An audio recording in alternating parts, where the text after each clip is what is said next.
Olá, eu sou o Gabiru, está começando mais um Botafogo Podcast. É um prazer inenarrável estar aqui. Deixe seu like, inscreva-se no canal, você que não é inscrito aqui na Botafogo TV. E um prazer maior ainda é quem está do meu lado. Tudo bem, Hannah? Tudo bem, Gabiru? Um prazer estar aqui. E hoje temos um convidado muito especial. Vai ser um bate-papo maravilhoso. E acompanha aí. Está começando mais um Botafogo Podcast. Exatamente. E já deixando o spoiler, seja muito bem-vindo, CEO do Botafogo, Tairo Arruda. Tudo bem? Tudo bem, Hans, tudo bem, Gabriel? Muito obrigado, é um prazer enorme estar aqui. Eu acho que demorou, né? Desde a inauguração da Botafogo, do novo estúdio, do podcast em fevereiro. Demorou para eu estar aqui, mas que bom que chegou a minha vez. Exatamente. E hoje vamos saber bastidores, vamos saber muita coisa aqui para um bate-papo muito legal. Antes disso, vamos ver um videozinho aqui na tela.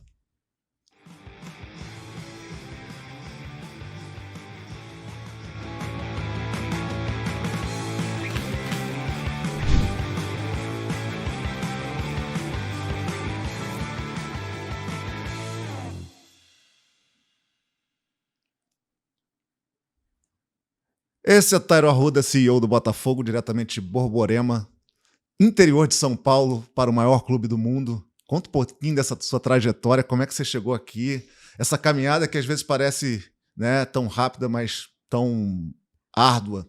Queria que você contasse um pouquinho.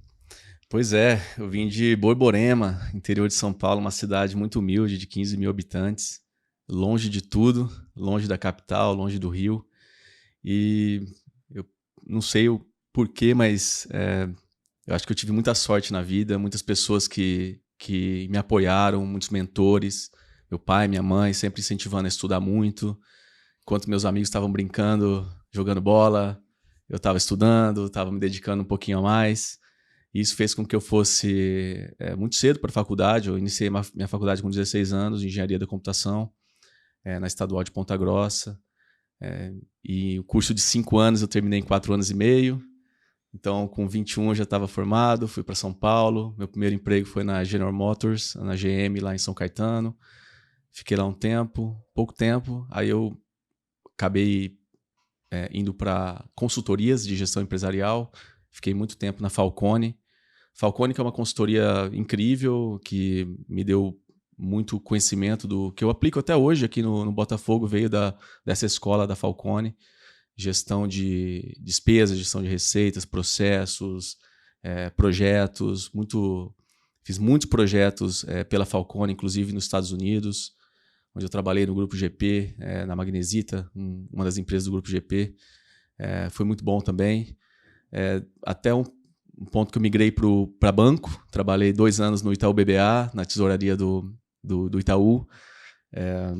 E a partir dali fui para uma nova consultoria, que era a End-to-End Analytics, uma consultoria de Analytics e Big Data, muita aplicação de análise de dados, que também me deu um outro tipo de conhecimento. E foi ali que eu entrei, né, no meu mestrado, fiz MBA na Universidade de Yale, nos Estados Unidos, uma das maiores do mundo. Lá eu conheci meu sócio Danilo Caixeiro. 2 anos intensos de Yale, e num período no qual eu tive uma oportunidade grande, foi muito boa para mim, de trabalhar na ONU. Fiquei alguns meses na ONU do Líbano, justamente durante a guerra da Síria. Exatamente, trabalhei lá com projetos macroeconômicos. A ideia da ONU, no meu trabalho lá, era desenvolver empregos para os refugiados sírios que estavam migrando para o Líbano. E assim eles pudessem construir uma nova vida lá no país. Então, do ponto de vista macroeconômico, mudanças legislativas, tudo isso no país para contribuir com os refugiados. E mesmo assim, acho que eu passei por tanta empresa na minha vida, tantas indústrias, pelas consultorias e até mesmo na ONU, e eu sempre sabia que estava alguma coisa faltando na minha vida. Sempre pensei, não estou 100% realizado. E eu acho que o que estava faltando era justamente uma experiência, um lugar que eu pudesse trabalhar que fosse a extensão da minha casa. Que a gente passa muito tempo no trabalho, e boa parte da nossa vida no trabalho, e eu gostaria de chamar aquele trabalho de lar. Era isso que estava faltando para mim. Foi nesse momento que eu vislumbrei a indústria do futebol como uma oportunidade. A gente sabe que é uma indústria carente de bons profissionais, carente de processos. A gente vê muito como os clubes usualmente são geridos, não só no Brasil, mas no mundo todo. Tem essa carência grande de mentalidade empreendedora, mentalidade empresarial de fato. E encontramos, eu e o Danilo, nessa indústria, uma oportunidade para emergir. Então, logo após o MBA, a gente fundou a nossa empresa, a Matix Capital, que era uma empresa focada na fusão e aquisição de clubes, né? A gestão de aquisição de clubes. Naquele momento, no Brasil, ainda não tinha a lei da SAF, então a gente começou a nossa jornada na Europa, fomos para Portugal, Espanha e França, quase fechamos... Isso em quanto tempo? Isso... Terminamos o mestrado em 2019, ficamos 2019, 20 e 21, basicamente 3 anos de Matix buscando aquisições e bem na pandemia, né? Foi bem na época grave da pandemia, que ninguém entendia o que era aquilo ainda e, obviamente, para a gente foi um grande problema de construção da nossa empresa no meio do Covid e eu costumo dizer muito, né, que eu fiquei 5 anos sem ganhar R$1. Foram 2 anos de Yale, que a gente é full time, não pode trabalhar, e mais 3 anos de Matix sem fechar um negócio. O primeiro negócio que eu fechei foi o Botafogo, em 2022. A estrela escolheu, né? A gente chegou num ponto, assim, analisando a sua história até aqui, é muito interessante, porque realmente você demonstra que sempre foi um cara muito focado, muito preocupado com estudos, claro, vindo da sua família também, essa preocupação. E, com certeza, tudo que você passou na sua vida hoje, você deve aplicar aqui no Botafogo, todo o conhecimento em diversas áreas, né? Mas agora você chegou no Botafogo e aí é interessante a gente entender como é que foi, né? Esse começo com o Botafogo, porque a gente fala de SAF e tem muito pouco tempo a SAF para grandes mudanças que a gente já vê no Botafogo, né? E então a gente queria que você começasse agora, claro, falando sobre como é que foi, assim, até você hoje ter o cargo que você tem, você estar hoje no Tairo, no Botafogo, mas isso teve um começo, né? Então, e principalmente também como é que você vê toda a tua trajetória até aqui, o que isso te beneficiou para você gerir hoje o Botafogo dessa forma tão boa como você gere, né? Só um adendo, tá? Tem uma coincidência aí, quando a gente diz que a gente é escolhido, né? O torcedor do Botafogo, que você diz de 2019, né? Você estava lá fora. Em 2019 foi feito o estudo para o clube virar empresa, né? Então, o Botafogo até chegar a SAF, tudo foi uma caminhada que parece que foi da luz do dia, da noite para o dia, e foi exatamente nesse momento aí de 2019. Exatamente, acho que o universo conspirou para que isso acontecesse. Teve claramente muita sorte no processo, mas também, eu digo, para a gente encontrar o John no LinkedIn, mandar uma mensagem para ele responder e começar a história dessa forma é muito improvável. Mas ninguém vê que eu mandei, né, nós mandamos, eu e o Danilo, mais de 1.000 LinkedIns, né, mais de 1.000 mensagens para mais de 1.000 pessoas. Eventualmente alguém vai te responder e eventualmente alguém pode ser o teu futuro projeto, né? Isso aconteceu com o John. A sorte, que nesse caso foi ser o John, que é uma pessoa incrível e que desde o início deu para nós essa oportunidade de trabalhar com ele. Eu costumo dizer, né, assim, é uma história bem bonita, que depois dessa mensagem, ele nos deu 30 minutos para nos conhecer. A primeira coisa que nós falamos para o John foi: John, a gente não quer nada de você, a gente só quer uma oportunidade para trabalhar para você. O dia que você achar que a gente merece um contrato, alguma coisa, vai vir de você, a gente não vai pedir nada, só deixa a gente trabalhar. E aí, isso foi em torno de 8 meses antes da aquisição. A gente se conheceu em junho de 2021. Naquele momento, a lei da SAF estava ainda em trâmite no Congresso. A gente sabia, eu e o Danilo, a gente estava também no Congresso ajudando a elaboração da lei. E a gente começou a falar para o John: olha, o Brasil vai se abrir ao mercado de futebol, é uma oportunidade aqui, assim. A gente fez muito material para o John, foi educando ele aos poucos. Aquelas reuniões que eram semanais passaram a ser diárias praticamente com ele. Até que a gente sabia que o Botafogo já estava, como você falou, né, Gabriel, se estruturando para se tornar um clube empresa desde 2019. Então a gente já tinha apresentado ao John também, já começando a falar de Botafogo desde o início. Tanto é que culminou, né, com a proposta que ele fez no final de 2021, em dezembro, e foi uma aquisição recorde. Em 4 meses, basicamente, a gente fechou a aquisição, assinamos todos os contratos, dia 11 de março de 2022. Aí, voltando à pergunta, né, como é a gestão do dia a dia, né, como foi desde o início, eu acho que naquele momento o John não conhecia quase ninguém aqui no Brasil e tinha já trabalhado comigo e com o Danilo por 8 meses, né, de trabalho em conjunto. Então ele já tinha certa confiança em nós e obviamente o Botafogo já tinha sua estrutura, já tinha seu CEO na época, e o John falou assim: Tairo, eu preciso que você fique no Botafogo como o olho do dono. Você é meu sócio, eu preciso que você esteja no dia a dia e me reporte tudo, me ajude a entender esse clube, me ajude a entender como a gente pode melhorar e implementar a nossa visão aqui dentro. E foi ali dessa forma que eu comecei no Botafogo, como não tendo um cargo específico, basicamente, né? Fui só sendo realmente o olho do dono aqui dentro. E aconteceu que no começo tinha muito desafio. Eu costumo dizer, o clube era quebrado, basicamente, tanto financeiramente, operacionalmente. Era um cenário de caos aqui dentro. De poucos funcionários para a demanda que a gente tinha de trabalho. E eu comecei a pôr a mão na massa. Comecei a desenvolver algumas áreas que não tinha liderança, não tinha gente. E a partir dali eu fui começando a criar corpo dentro da empresa, começando a reportar para o John coisas cada vez mais importantes. E nos primeiros meses, o CEO anterior, ele acabou saindo, acho que com 3 ou 4 meses de SAF, ele saiu do clube.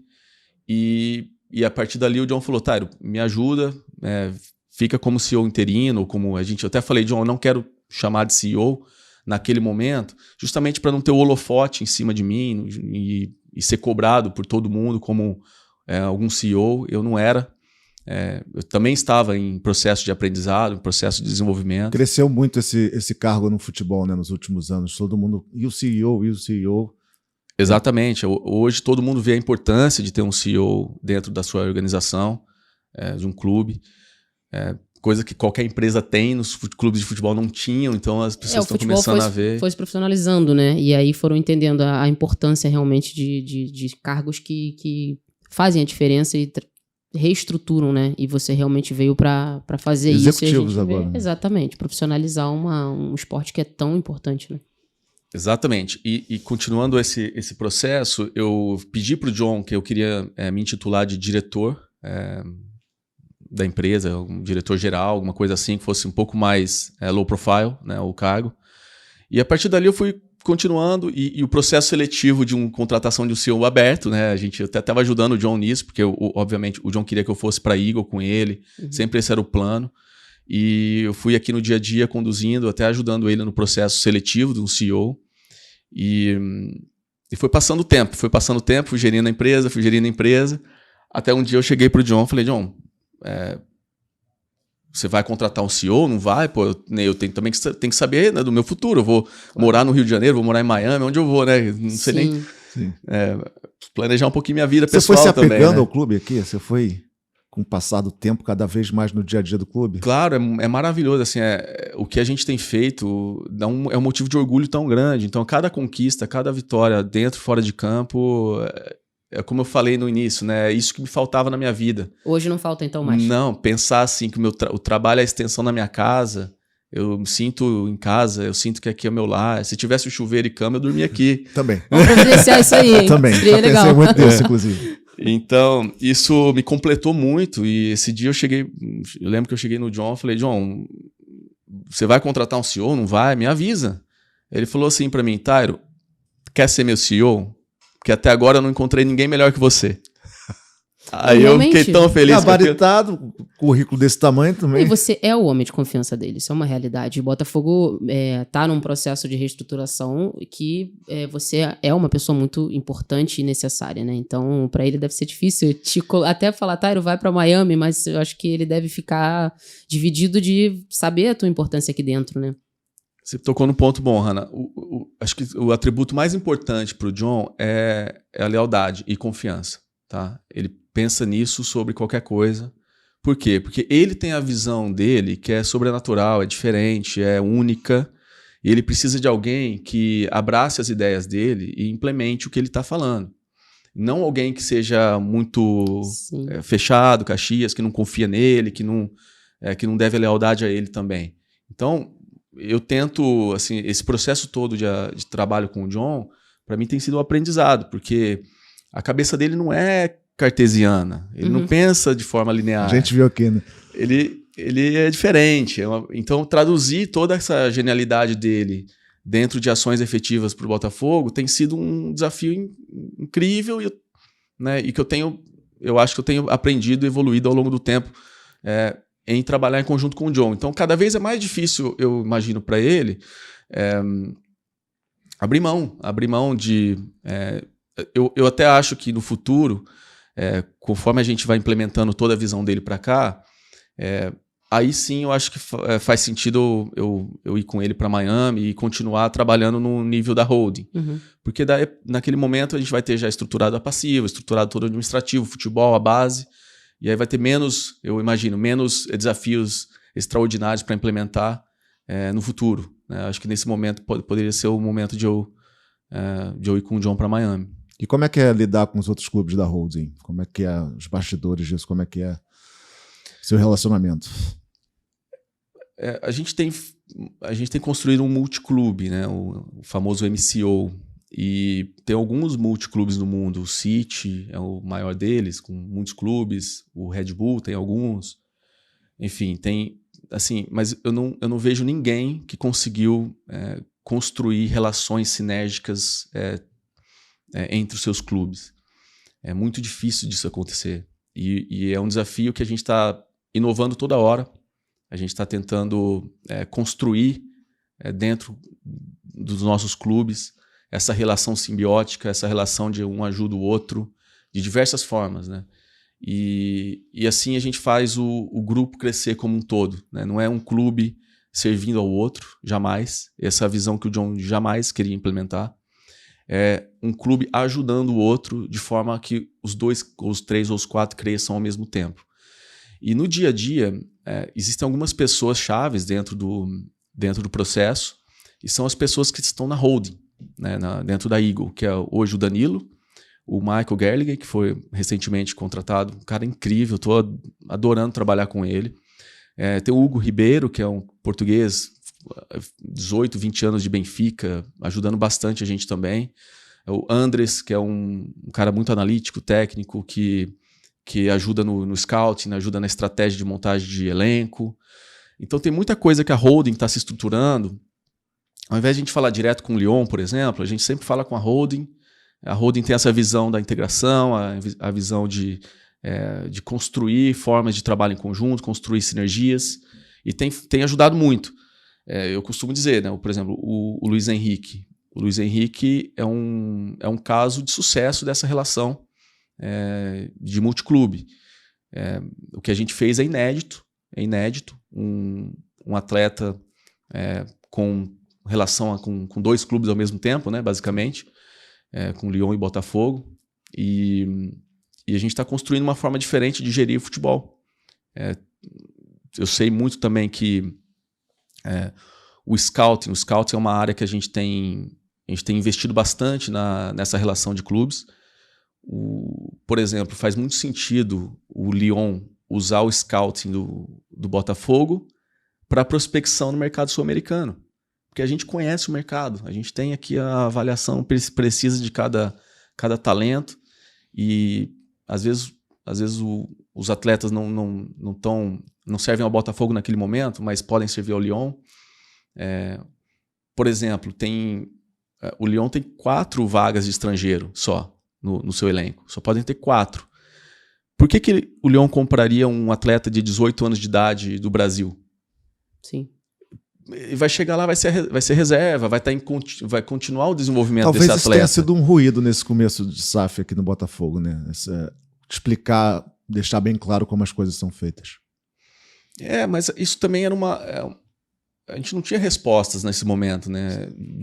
A gente está construindo essas relações de clubes, está construindo essa forma de trabalhar em conjunto. Esse caso, por exemplo, que eu estava comentando, o Lyon tem só 4 vagas de estrangeiro. Toda vez que ele contrata algum estrangeiro, tem que ser titular. Sim. Porque, né, são poucas vagas. Então, ele nunca visaria investir num atleta em formação, ou em término de formação, porque ele chegaria lá no Lyon e não ia jogar. Agora, nesse ponto, faz sentido, de repente, o Lyon comprar esses atletas.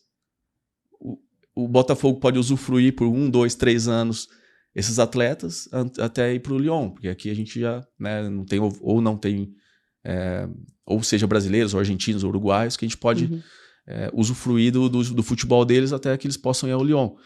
E todo mundo fala, pô, mas aí o Lyon vai vender o jogador e o Botafogo fica sem o recurso?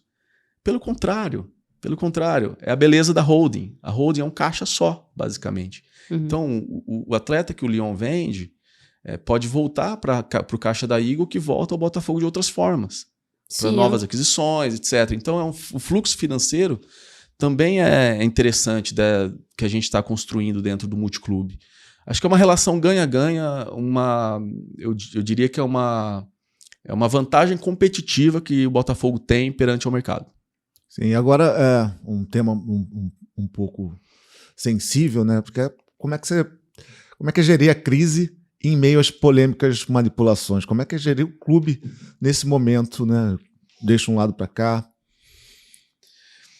Acho que esse tema de manipulações é muito sensível, muito sério. Eu gostaria de fazer até uma pergunta retórica aqui, porque imagina você tem muitos indícios de manipulação de resultados. O que você faz com isso? Com o dever do cidadão, dever cível, dever do ser humano é denunciar, é colocar na mão das autoridades competentes para investigação. Claro. E foi exatamente isso que o John fez. Basicamente, né? Ele tem os indícios todos, coletou muitas informações e buscou as autoridades competentes. Inclusive, ele foi sempre muito cauteloso em não vazar informações de nomes, justamente para proteger o devido processo legal, o direito de defesa das partes acusadas e tudo mais. Então, ele buscou as autoridades competentes. Primeiro foi na polícia, entregou tudo para a polícia em sigilo. A CPI o convocou, ele foi lá e prestou todo o depoimento, mostrou a documentação toda. Inclusive, os senadores elogiaram, né, falaram, poxa, realmente o John mostrou para a gente fortes indícios que merecem uma investigação mais aprofundada. E o que eu tenho pena é como o mercado tem reagido a tudo isso. O que o John tem feito é um presente para o Brasil. Ele está deixando o Brasil ser protagonista na busca pela solução de um problema que é mundial. É mundial. Tanto é que Sim, na realidade aconteceu com o Botafogo, mas eu tenho essa percepção que na realidade o John tá mais fazendo por amor ao futebol, esporte, né? Não é o Botafogo. Isso é muito importante ficar claro, né? Que na realidade é uma questão muito séria, realmente, e que deve ser levada com total seriedade e investigada pelos órgãos competentes, e eu vejo que é isso que ele está fazendo, não é a mídia, a gente sabe como é complicado, por isso a gente está aqui tocando nesse ponto, porque lógico, somos o canal oficial do clube, né? E fica muito essa dúvida. Poxa, e eu queria saber, inclusive, você, Tairo, o que você realmente acha o que você espera de tudo isso, né? O que você acha que realmente o John busca disso? O que você acha que deveria acontecer, né? Qual o caminho que isso vai ser daqui para frente, né? Tomado? Olha, eu acho que está mais do que provado que manipulação existe, e eu acho que as pessoas não devem relativizar esse problema. E o foco do John não é voltar atrás, não é voltar ao campeonato, ganhar pontos, nada disso. O foco do John é encontrar soluções para o problema. E quando ele traz esses elementos, ele sempre traz ideias de soluções. Tanto é que no STJD, num dos autos do processo, ele coloca lá sugestões, 5, 6 sugestões de melhoria no processo de arbitragem, melhoria no processo de identificação, de manipulação, punições, para poder fazer com que a gente consiga estancar um pouco dessa torneira que está aberta. Sim. De repente fechar o máximo possível, dificultar mais ainda para os atletas. Uma das ideias do John que eu acho fenomenal é de ter realmente essas câmeras de alta definição instaladas nos estádios que possam capturar em tempo real comportamentos anormais de atletas. E aqui está outra desinformação também da mídia brasileira. Esses relatórios da Good Game, eles falam de comportamentos anormais. E o que é um comportamento anormal? Não é um passe errado, não é um tropeção, não é um jogador ruim. Comportamento anormal é o jogador que deliberadamente não fez aquilo que ele deveria fazer. Então, a Good Game ela tem algumas formas de medir isso. Por exemplo, o jogador deveria correr. Ele desacelera ao invés de acelerar. Ele está em uma certa velocidade, de repente ele desacelera e justamente o atacante entra na frente dele. Opa, por que ele desacelerou? Isso não é uma jogada errada. Sim. É um comportamento anormal. O jogador, a bola vai passar por cima da cabeça dele. Se ele pular, ele consegue atingir a bola. Aí ele não pula, ele deixa a bola passar. Ou num cruzamento, o atleta tenta normalmente abafar, né? Tenta um defensor, ele tenta pular, alcançar a bola. Ele vira o corpo de lado e a bola passa por ele. O goleiro, outro ponto, né? Comportamento normal. O goleiro, normalmente num lance um contra um, o goleiro aumenta o seu ângulo de defesa, diminui o ângulo do atacante, aumenta seus braços. Tem goleiro que faz assim. Tem goleiro que diminui o seu tamanho. Tem goleiro que dá um passe para o lado e deixa o gol aberto. Ou seja, são comportamentos anormais. E aí que está interessante da metodologia da Good Game. Que eles rodaram isso em 10 mil partidas. Sei lá, 10 mil partidas. E chegaram à conclusão que qualquer partida tem uma média de 3 comportamentos anormais. Que usualmente assim, acaba acontecendo. Deu uma o jogador está né? distraído, acaba acontecendo. Então a média normalmente de 3 comportamentos anormais. E a gente tem aí entra a estatística na parada, né? É o desvio padrão. Desvio padrão da média de 2, ou seja, 7 comportamentos anormais, são 2 desvios padrões, correspondem a 95% das partidas. Então, para traduzir, 95% das partidas tem até 7 comportamentos anormais identificados pela Good Game. O que acontece? Então, eles focam no 5% restante. Fala, deixa eu ver esses 5% aqui, que são onde eu tenho que, né, eventualmente focar se existe alguma manipulação. O próximo passo que eles avaliam é se os comportamentos anormais estão concentrados em um atleta, em 2 ou em 3. Porque aí é mais difícil ainda. Porque quando você tem 7 ou 8 ou 10 comportamentos anormais, pulverizados em 10 atletas, não quer dizer muita coisa. Agora, quando você tem, às vezes, 10 comportamentos anormais, todos eles concentrados em 2 atletas, isso é praticamente impossível pela metodologia, estatisticamente falando, de ser uma coisa, de ser o acaso. Então, isso merece investigação, isso merece um aprofundamento. Por que esses atletas estavam deliberadamente tendo essas anormalidades? Você acha que isso, então, é uma forma de se antecipar um problema que já acontece no mundo todo, inclusive aconteceu? E olha só que interessante, só complementando a questão essa metodologia, acho que assim, é muito difícil das pessoas entenderem, não é didático, normalmente é difícil de dizer. Mas olha só, se 95% das partidas estão dentro desse range de até 7, pouquíssimas partidas teriam mais de 10, por exemplo, anormalidades. Essa partida que o John fala trouxe os relatórios do São Paulo e Palmeiras, tiveram 29 comportamentos anormais. Todos eles concentrados em alguns atletas. Ou seja, isso diz muita coisa. Não é normal. Quando a Good Game olhou isso, falou, tenho 100% de certeza que essa partida foi manipulada. Porque dentro de 10 mil partidas que eles rodaram, é a pior de todas, disparada. Então, assim, eu acho que quando as pessoas criticam o John, elas não têm um mínimo de conhecimento do que ele está trazendo. Duvido que essas pessoas leram esses relatórios, duvido que essas pessoas entendem entendem da metodologia que está colocada. Isso é o futuro, não adianta fugir do futuro. Claro.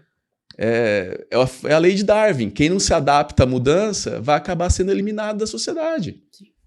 Entendeu? Eu acho que essas pessoas elas têm que abraçar as mudanças, têm que abraçar o problema para a gente evoluir o nosso futebol, evoluir o nosso país.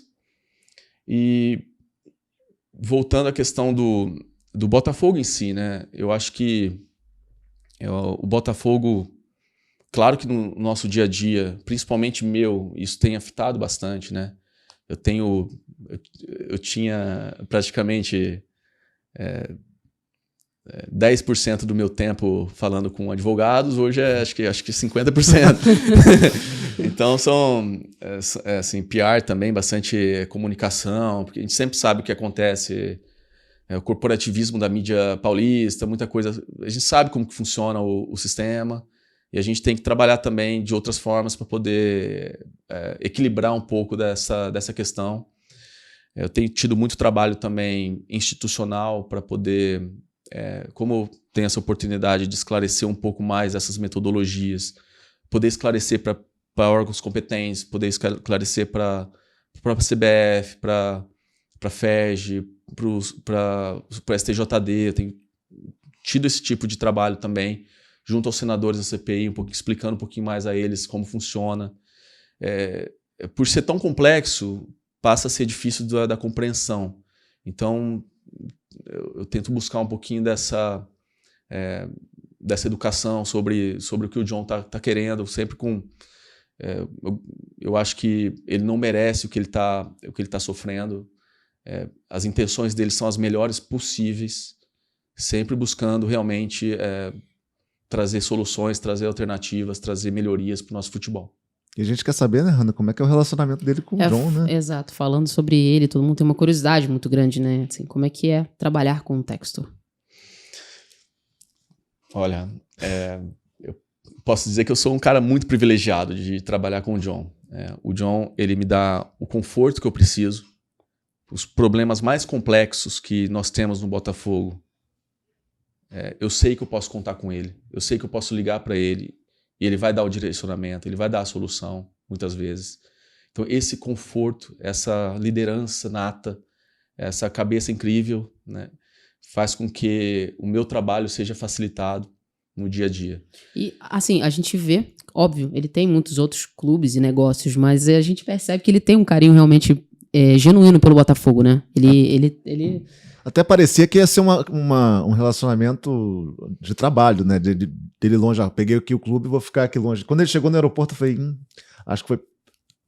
Foi um pouco além, né, da questão trabalho. Eu acho que existe, de fato, um amor, né, pelo Botafogo. Assim. Tem, Ana. E eu acho que muito vem dos fãs também, sabe? Acho que o torcedor brasileiro, o botafoguense, ele é muito amoroso, muito passional. Ele te ama, ele te odeia no dia seguinte, depois ele volta a te amar.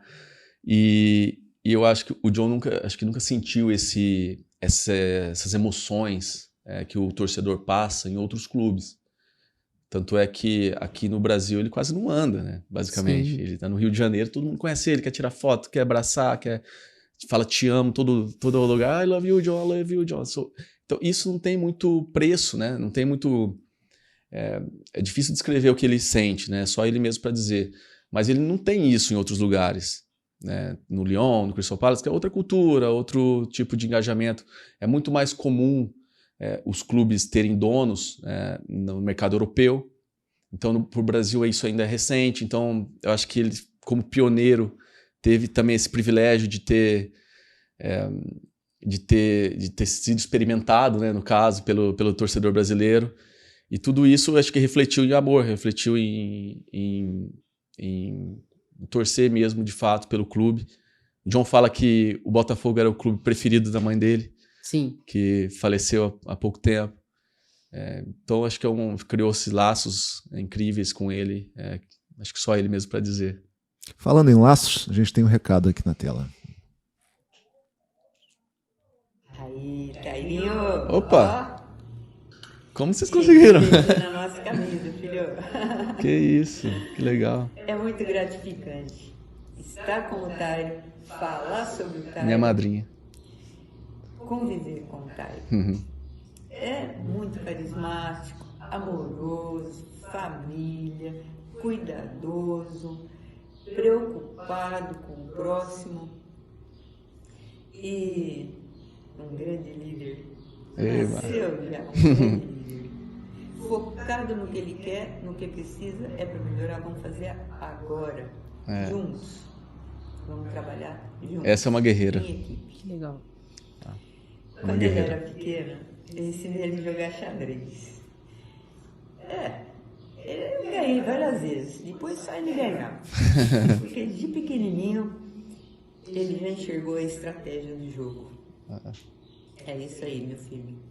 Ousadia, firmeza, segurança, aquela que você tem.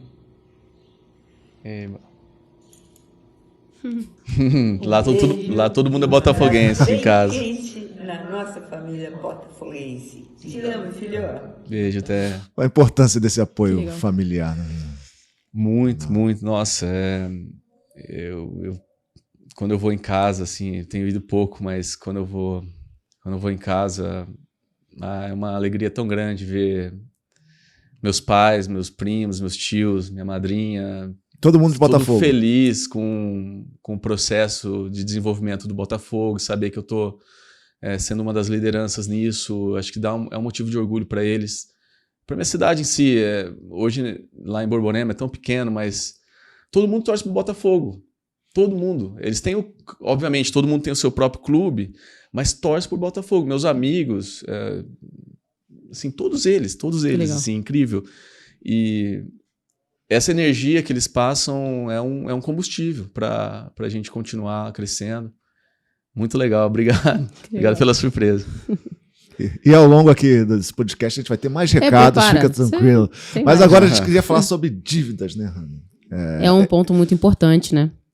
A ser tocado. A gente sabe aí que estamos caminhando, né? Um abatimento aí de dívida de 130 milhões. Então, como é que é isso? Os próximos passos?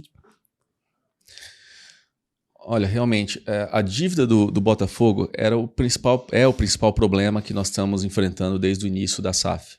Tá? E o grande desafio é como você consegue reduzir o passivo ao mesmo tempo que você cresce a estatura do clube. Cresce em receitas, cresce em visibilidade. E por que é um desafio? Porque quando você tem um certo nível de receita, um certo nível de caixa, você tem que ter uma estratégia de como eu aloco esse caixa. O pote é o mesmo. O pote que vai para pagamento da dívida é o mesmo pote que vai para pagamento de jogador. É o mesmo pote que vai para investimentos. É o mesmo pote que vai para melhorias. Então, se eu uso muito recurso para pagamento do passivo, não tenho recurso para poder investir em elenco. E Tem que fazer esse vice-versa. balanço. Então, esse equilíbrio e olhar isso de uma forma muito estratégica é fundamental. Então, quando a gente começou na SAF, o Botafogo tinha 1 bilhão e 100 milhões de reais em passivo histórico do Clube Social. E a gente tinha 120 milhões em receitas. Ou seja, era uma relação de 1 para 10 praticamente. Cada 10 reais de dívida é R$1 de receita. Qualquer empresa de qualquer setor, isso é falência. Tá? Isso é falência de longe. Então, o grande desafio é como que eu consigo aumentar essa base de receitas e reduzir o passivo ao mesmo tempo. Então, o nosso primeiro trabalho foi entender, né, de fato, o passivo e entender todas as oportunidades que tínhamos de destravar receitas. A gente fez esse diagnóstico, implementamos bastante coisa de início, de cara. A gente chama de capturar a fruta, low-hanging fruits, né, em inglês, né? Capturar as frutas mais fáceis e conseguir começar a destravar essa engrenagem do clube. Tanto é que a gente fechou ano passado com 530 milhões de receita. Então, em 2 anos de gestão, saímos de 120 para 530. É incrível o nível que a gente cresceu em tão pouco tempo. Enquanto que o passivo, nós temos 3 categorias de passivo: trabalhista, civil e tributário, basicamente. O primeiro que a gente focou foi o trabalhista. E por que o trabalhista? Porque justamente aí que a gente sofre mais. Penhoras, decisões judiciais, às vezes até esdrúxulas. Porque a justiça do trabalho é assim, ela é igual um polvo. Onde ela vê dinheiro, ela vai pegando. É desse jeito. A gente sofreu penhoras no começo da SAF. A lei nova, a gente sendo pioneiro, tinha penhora de contrato de TV, penhora de receitas, e a maioria das vezes vindo da justiça do trabalho. Então a gente falou, vamos equalizar primeiro a trabalhista para a gente ter um pouquinho mais de estabilidade, um pouquinho mais de paz. Né? A gente assumiu o clube, tinham 250 milhões de trabalhista. A gente refez, a gente reestruturou o RCE, que é o Regime Centralizado de Execuções, de forma que hoje a gente tem 150 milhões. Então, já reduzimos praticamente 100 milhões do passivo trabalhista. Tá? E está bem equalizado, a gente está pagando direitinho, os credores são muito felizes, estão recebendo. Então, isso está bem equalizado já desde o ano passado. O próximo passo foi a gente olhar para a dívida civil.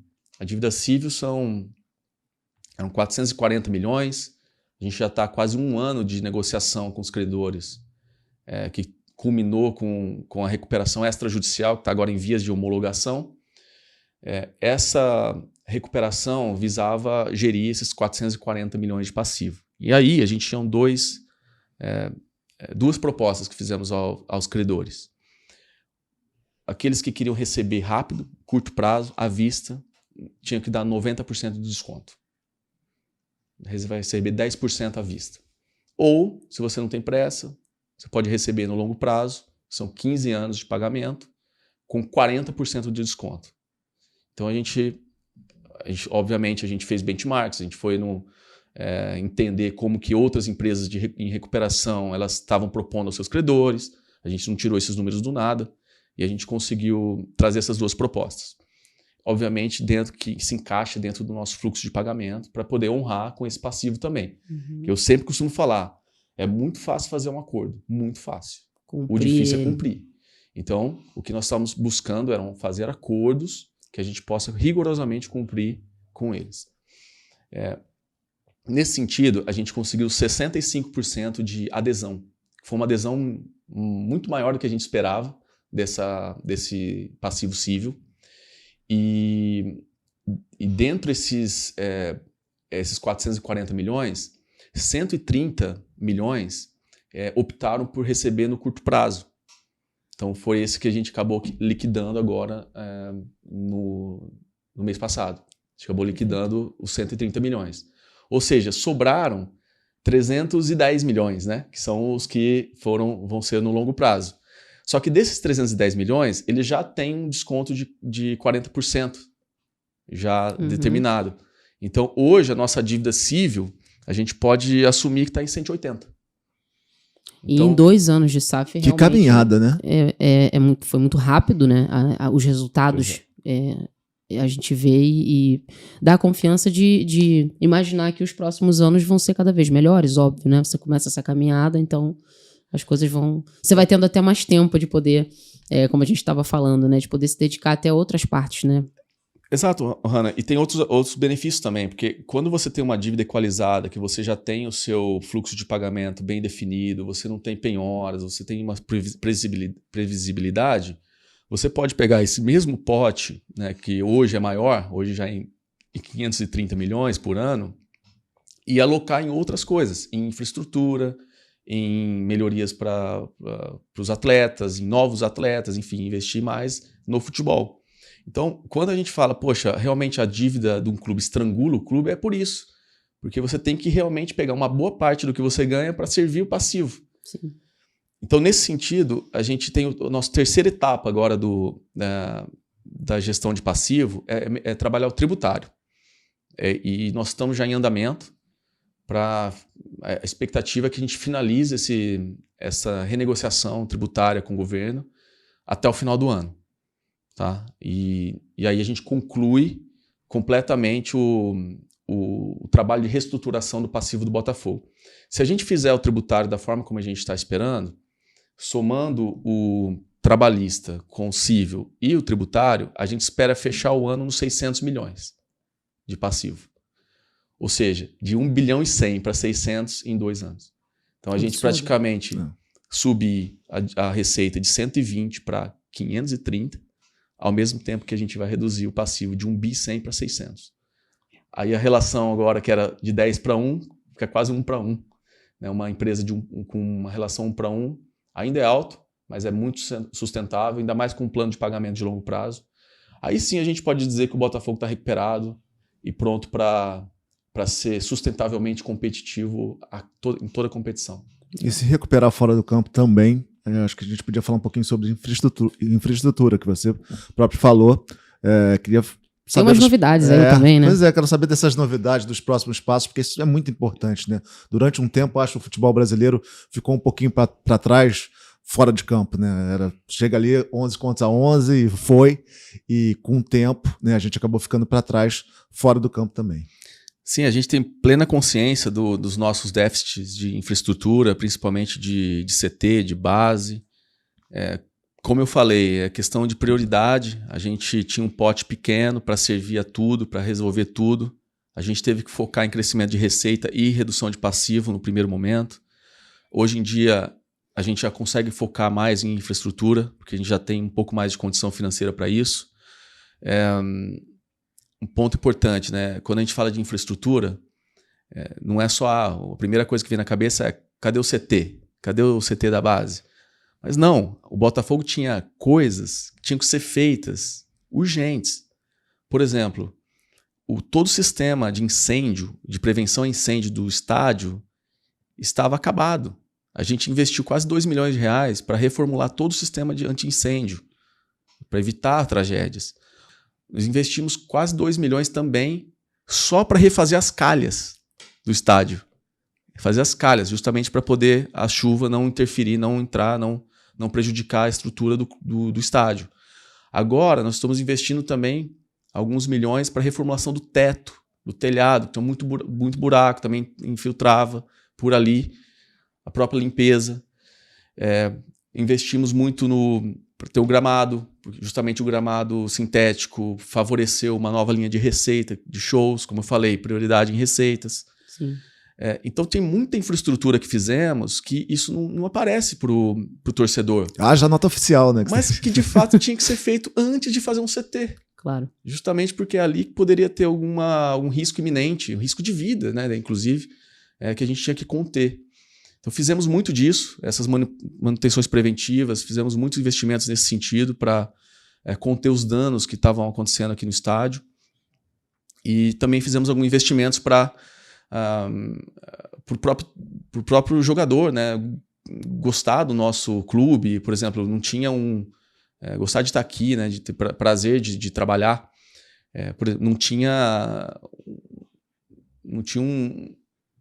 como fala, um locker room decente para eles ali, vestiário, né? Vestiário as decente. fotos aqui na entrada também do estádio fazem você se sentir em casa, né? Hoje já tem um clima que o jogador entra no jogo. A nossa estrutura do Botafogo TV. Botafogo TV hoje é a TV número 1 de clube do Brasil. Que fizemos aqui justamente para alavancar a marca e tudo mais. Investimento em lojas. O Botafogo ficou 2 anos sem lojas. Aí tivemos também, em relação à nossa priorização de trabalho, chegou o momento das lojas e fizemos as primeiras lojas, né? Então isso tudo tem a ver também com o tempo. E a novidade, Hanna, que você comentou é que estamos em breve lançando o novo núcleo de saúde e performance dos profissionais lá no CT do Lonier. Sensacional. O núcleo de saúde e performance é uma das principais áreas para desenvolvimento dos atletas. É ali que tem a academia, né, a ginástica, ali que tem nutrição, fisioterapia, fisiologia, psicologia. Então, tudo que envolve o físico do atleta, né, a gestão da capacidade física do atleta, está dentro do núcleo de saúde e performance. E o nosso núcleo de saúde e performance, a gente vai lançar em breve. Olha o spoiler aí, ó. Exatamente. Você que gosta de spoiler? Tranquilamente está em top 5 do Brasil. Tá? Vai ser top 5 do Brasil tranquilamente. O próximo passo do profissional, a gente vai trabalhar o que a gente chama da área molhada. A área molhada é a piscina de gelo, a piscina aquecida, que fazer o contraste de temperatura, que é justamente a área normalmente de recuperação do atleta. né, de recuperação muscular. A gente fala muito assim, que o atleta, ele performa melhor se você tem uma capacidade de equipamentos, uma capacidade para trabalhar a sua musculatura e de recuperar a sua musculatura pós-jogo. O dia seguinte do jogo é muito importante, é o dia da recuperação muscular. E se você tem uma boa área molhada, bons equipamentos de recuperação, você consegue passar uma temporada com menos lesões, passar uma temporada com jogadores em níveis maiores de capacidade de jogo. Então, isso a gente está agora em processo de finalização e eu acho que vai fazer bastante diferença já para os nossos atletas em breve. E faz muita diferença, né?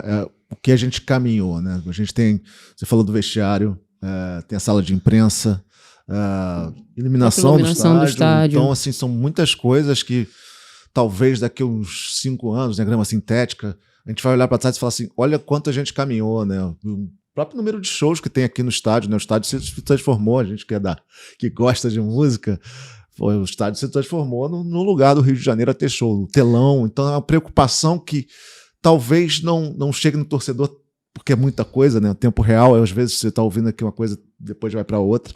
Mas eu só preciso fazer um agradecimento muito especial para a Live Fit, que foram eles que oportunizaram a nossa criação do lucro de saúde e performance. Basicamente, eles investiram tudo, para ser bem direto. Eles investiram tudo ali dentro, estão equipando com... A Live Fit é uma rede de academias de primeira linha, e estão equipando o nosso núcleo de saúde e performance com equipamentos de primeira linha, e graças a eles, graças à parceria que temos com eles, estamos muito felizes.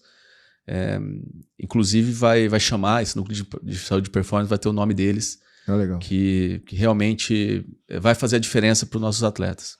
Vai ser uma diferença que no futuro a gente vai ver bastante. E é bom falar de base também, né? Acho que a gente pode ir um pouquinho mais a fundo com isso, porque é uma parte do Botafogo que a gente precisa cada vez mais criar atletas para o futuro melhor, né? A gente acompanha aqui muito na Botafogo TV.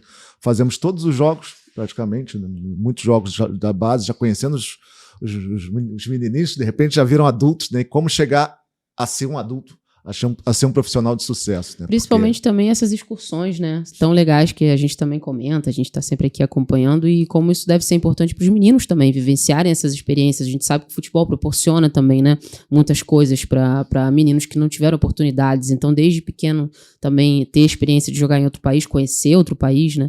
Isso realmente é muito interessante, muito legal que o Botafogo está fazendo, proporcionando para esses meninos. Sim, a base para mim, pessoalmente, é o meu próximo grande projeto que eu quero me dedicar para alavancar, para tirar do papel. É um novo CT e tudo mais. O primeiro passo da base foi exatamente como fizemos na área corporativa. A gente identificar pessoas qualificadíssimas que depois vão executar o plano, né? Então, a gente temos um plano, precisamos executar esse plano. Para isso, eu preciso de pessoas. Sim. Pessoas qualificadas. Então, investimos na vinda do Léo, o Léo Coelho, o nosso diretor de base, uma figura reconhecidíssima no mercado, estava no Atlético Paranaense, que é uma referência, ele ficou lá acho que 5 anos, uma referência em base, para ser nosso novo diretor. O próximo passo que fizemos foi reestruturar a segunda linha de gestores de base, né? Tinham o Léo, nosso diretor, os gestores, gerentes e coordenadores. Fizemos recentemente uma reformulação grande nessa linha de funcionários, justamente porque identificamos junto com o Léo, né? O Léo ficou 2 meses aqui, ele está 2 meses conosco e fez um diagnóstico grande sobre como está a base do Botafogo. E assim, eu acho que muito vem da mentalidade do clube associativo, que não tem certo ou errado, não estou falando que... Mas não é a nossa mentalidade, basicamente. A mentalidade que tinha na base do Botafogo é uma mentalidade assistencialista. Tá? Então, vamos cuidar desses meninos, deixa eu renovar o contrato desse garoto porque ele merece, porque ele tem uma família boa, porque ele é dedicado. O Léo falou, peraí, mas ele joga bola? Ele vai ser jogador? Ele tem condições de estar no profissional quando tiver 20 anos? Ah, não. Então por que você vai renovar com ele?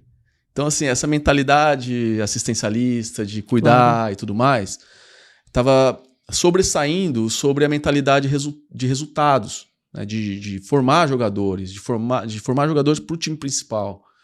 Então, identificamos isso, além de outros problemas também. Por exemplo, o Botafogo tinha uma base bem inchada, o número de funcionários mesmo bem inchados, comparando com outros clubes de referência.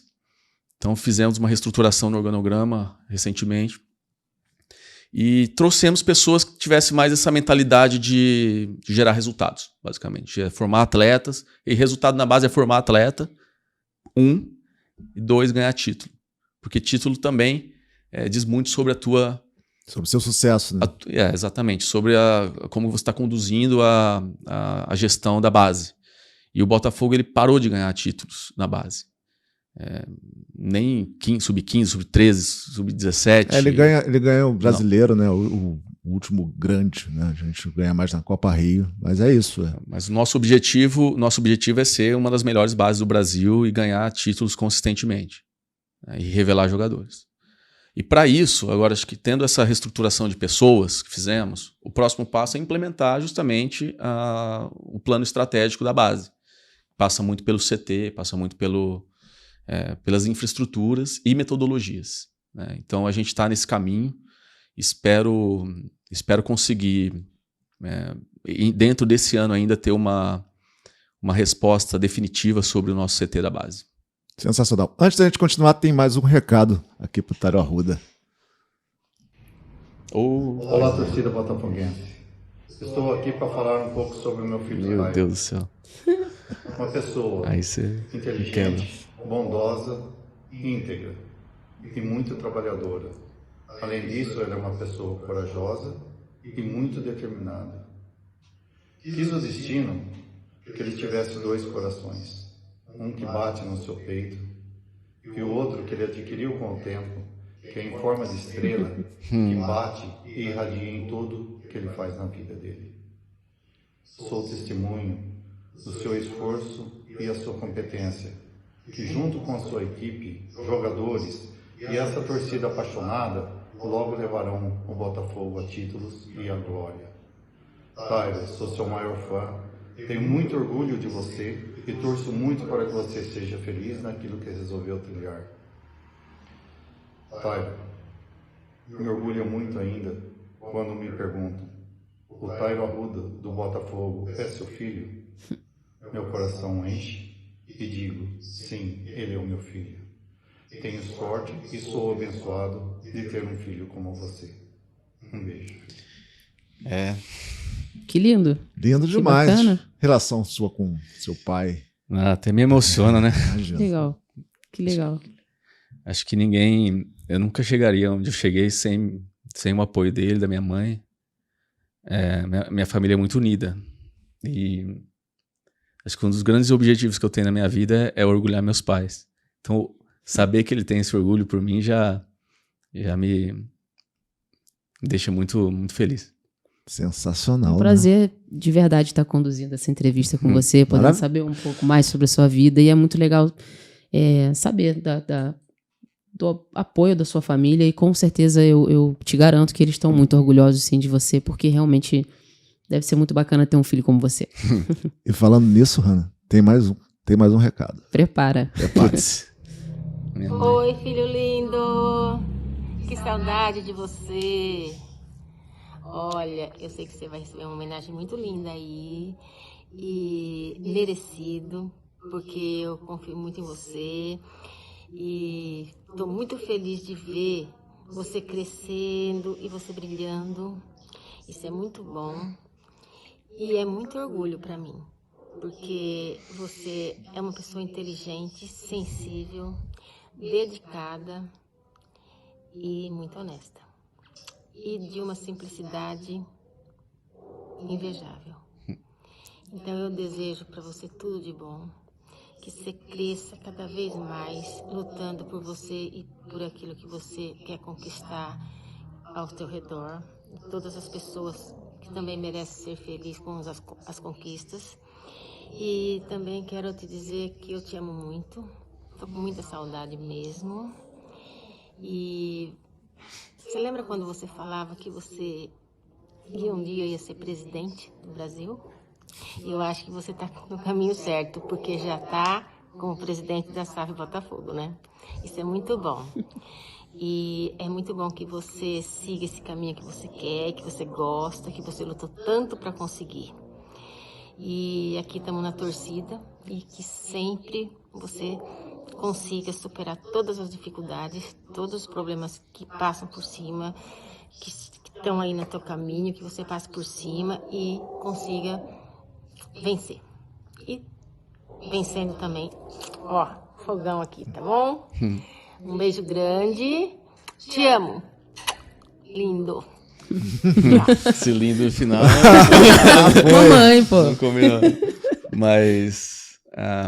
Vocês foram escolhidos, viu? Já todo Sim. mundo com a camisa. Até o cachorro tem roupa. Até o cachorro tem roupa. Não tem jeito. Mas minha família é meu reduto de paz, onde eu tiro minhas forças. Minha mãe, guerreira. Meu pai, minha irmã. Minha irmã, ela... Durante esse tempo que eu estava na Matix, 3 anos, né, tentando desenvolver um projeto, tentando ganhar alguma coisa, né, ela que me sustentava. Depois eu tinha um apartamento em São Paulo que eu tive que vender para poder ter um recurso todo mês para continuar meus sonhos. Acabou o recurso. E minha irmã é médica, recém-formada na época, tanto que ela ganhava, não era suficiente para muita coisa, mas ela me dava 10 mil reais por mês. Eu estava em Portugal, né, não era barato a vida lá. Ela fez isso durante 1 ano e meio para manter meu sonho vivo. Então, assim, é a sorte que eu tenho. Só para dar um exemplo da sorte que eu tenho de ter essa família, que sem eles eu não estaria nem perto de estar aqui. Realmente te apoiaram, te apoiam. Isso faz a diferença. Ainda bem que minha família é de Petrópolis, que é mais aqui perto, porque, pô, imagina a saudade que você não fica. Pois é bastante. Mas Botafogo me conforta. E falando em Botafogo, falando em família, queria falar sobre sócio-torcedor. Acho que é uma hora... E tem uma novidade interessante também, né? Pra falar aí sobre um plano aí de sócio-torcedor. Que é importantíssimo, né, no clube. Pois é. Basicamente, falando de família, né? Vamos falar dos nossos familiares aqui, botafoguenses, sócios-torcedores. Eu queria até falar um pouquinho sobre nossa visão mesmo, nosso planejamento estratégico em relação aos sócios. O que temos tentado fazer desde o início da SAF, né, é buscar aumentar os benefícios, aumentar a relevância do programa de sócio para os sócios. E, consequentemente, para o clube. Por que o Botafogo tinha... Quando a gente entrou, a gente tinha, acho que, 18 mil sócios no começo da SAF, e o ticket médio era de R$23 por mês, cada um. Isso dá uma receita de R$5 milhões por ano. Tá? 5 milhões de reais. A gente fez o nosso trabalho de benchmarking, entendeu o mercado, e hoje, assim, o que é o concurso do mercado é o Inter e o Grêmio. Até tem essa questão cultural também, e foram os primeiros também, se eu não me engano. O Inter hoje fatura, acho que R$100 milhões por ano de sócio. É coisa incrível. Imagina, de uma base de receita de 500 milhões, 100 milhões ser teu sócio, é muita coisa. Sim. Sócio, fora bilheteria, fora merchandising, fora o resto, né? E quando a gente assumiu a SAF, a gente ter 5 milhões e o nosso benchmark 100 milhões, a gente viu, pô, mas o que está acontecendo? Por que nós não temos sócios? Por que o sócio não abraça o clube? E eu acho que ainda teoria, um pouco da teoria de massas, do Freud, teoria de multidões. Você tem que pensar no sócio não como indivíduo, mas como uma multidão. E uma multidão ela tem uma característica de pensar diferente de indivíduos. E quando a gente entendeu um pouco disso, a gente viu que a gente não estava provendo o suficiente para os nossos sócios. A gente não estava dando benefícios suficientes para que eles abraçassem o programa. Então alteramos alguns pontos do sócio. Até foi assim, não foi rocket science, não foi nada. A gente reposicionou o nosso programa para aumentar benefícios, para aumentar a atratividade. Uma das coisas que fizemos foi que o plano Glorioso e o plano Alvinegro tivessem check-in gratuito em todos os jogos. Uhum. E isso já atraiu bastante adesões para esses programas. E foi um sucesso, porque nós tivemos que travar. Aí tem muita gente que pergunta, pô, mas não tem mais disponível. Pô, mas é claro que não, né? Imagina se eu tivesse 50 mil sócios com check-in gratuito. A gente chegar na final da Libertadores, eu não vou ter R$1 de ticketing, né? Todo mundo vai entrar de graça numa final de Libertadores. Sim. Então, o que a gente fez foi travar o número de sócios Glorioso Alvinegro. Hoje a gente tem 15 mil. E esses caras, eles sabem que se eles perderem, se eles deixarem de renovar, saírem, alguém entra no lugar e eles não vão ter mais a vaga. Então, o que aconteceu ainda de reduzir a evasão, reduzir o que a gente chama de churn. O churn, normalmente, é em torno de 8% ao mês dos nossos demais programas, e era o histórico. No Alvinegro e no Glorioso é 2% ao mês. Então, quer dizer, reduziu ainda o churn, porque eles sabem que não podem perder aquela vaga. Você se sente fazendo parte, né, do clube. Exatamente. Não, e sabe que se perder, realmente não vai ter como reaver. Tem volta. Então... E essas pessoas têm ingresso garantido ao longo de todos os campeonatos, qualquer fase, tem a prioridade, tem tudo. O próximo plano nosso é o plano preto. Isso é novidade. Vou falar a novidade. Hoje o plano preto e o branco, eles têm outros benefícios. O plano preto tem 60% de desconto, o plano branco tem 50% de bilheteria. Só que, por exemplo, todo mês a gente tem algumas novas vagas no plano Alvinegro e no plano Glorioso. E normalmente a gente abre as vagas para todo mundo, né, quem aderir primeiro. A novidade é que somente quem for sócio do plano preto vai ter condições de mudar, né, de subir para o plano Alvinegro ou o plano Glorioso, que dão direito ao ingresso gratuito. Justamente porque a gente pensou, poxa, se eles já são o plano logo abaixo desses dois, a gente tem que priorizar essas pessoas. Claro. Porque senão eles podem perder a vaga para alguém que nem sócio era. Então, para quem for, é um recado importante, para quem quiser chegar a esse nível de ser sócio Alvinegro e Glorioso, upgrade, né? Tem que ser sócio do plano preto, a partir de agora. Tá? Esse vai ser a nova regra para chegar nesses dois níveis. A gente não vai aumentar mais o número de sócios Alvinegro e Glorioso, são 15 mil.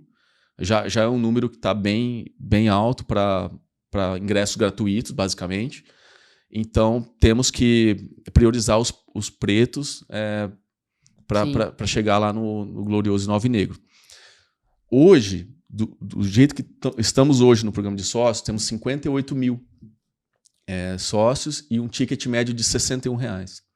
Já atingimos hoje a receita de 42 milhões em sócios. Ou seja, esses ajustes que fizemos, juntamente com a torcida abraçar o clube, abraçar o projeto, tem tido muito resultado. Não vamos parar por aí. A gente vai querer chegar ao nível dos benchmarks, ao nível de Inter, ao nível de Grêmio, para poder ser um dos clubes que faturam mais com sócios. E é uma troca que é justamente o que o sócio quer, né? Ele tem benefícios, ao mesmo tempo ele ajuda o time com receita e com tudo mais, e tendo receitas a gente tem um time forte em campo. Então é um ciclo virtuoso e que o sócio é parte central desse ciclo. E falando sobre benefícios, né? Essa troca, tem mais alguma para agora que você possa falar que um sócio... Porque a gente gosta de benefícios, né? A verdade é essa. E a gente está sabendo aí de algumas coisas que podem vir a acontecer. Então vou adiantar também, vai. Vamos embora. Tem mais um benefício muito importante que a gente vai lançar em breve. A gente está em finalização tecnológica para poder implementar, mas já está em vias de lançar, que é a bebida metade do preço. Por que isso? De novo, teoria de multidões. A gente quer que o sócio, quer que o torcedor entre no estádio com antecedência, que ele possa usufruir um pouco mais do jogo. Não é só os 90 minutos. A gente está construindo uma experiência em torno do jogo.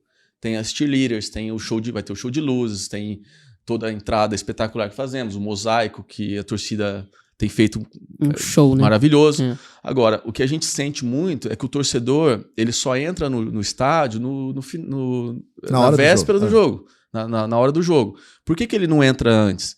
É justamente porque ele está consumindo o que os ambulantes estão vendendo, estão fazendo o pré-jogo deles de cada um da sua forma. A gente gostaria que a torcida tivesse o pré-jogo, né? Fizesse o pré-jogo dentro conosco.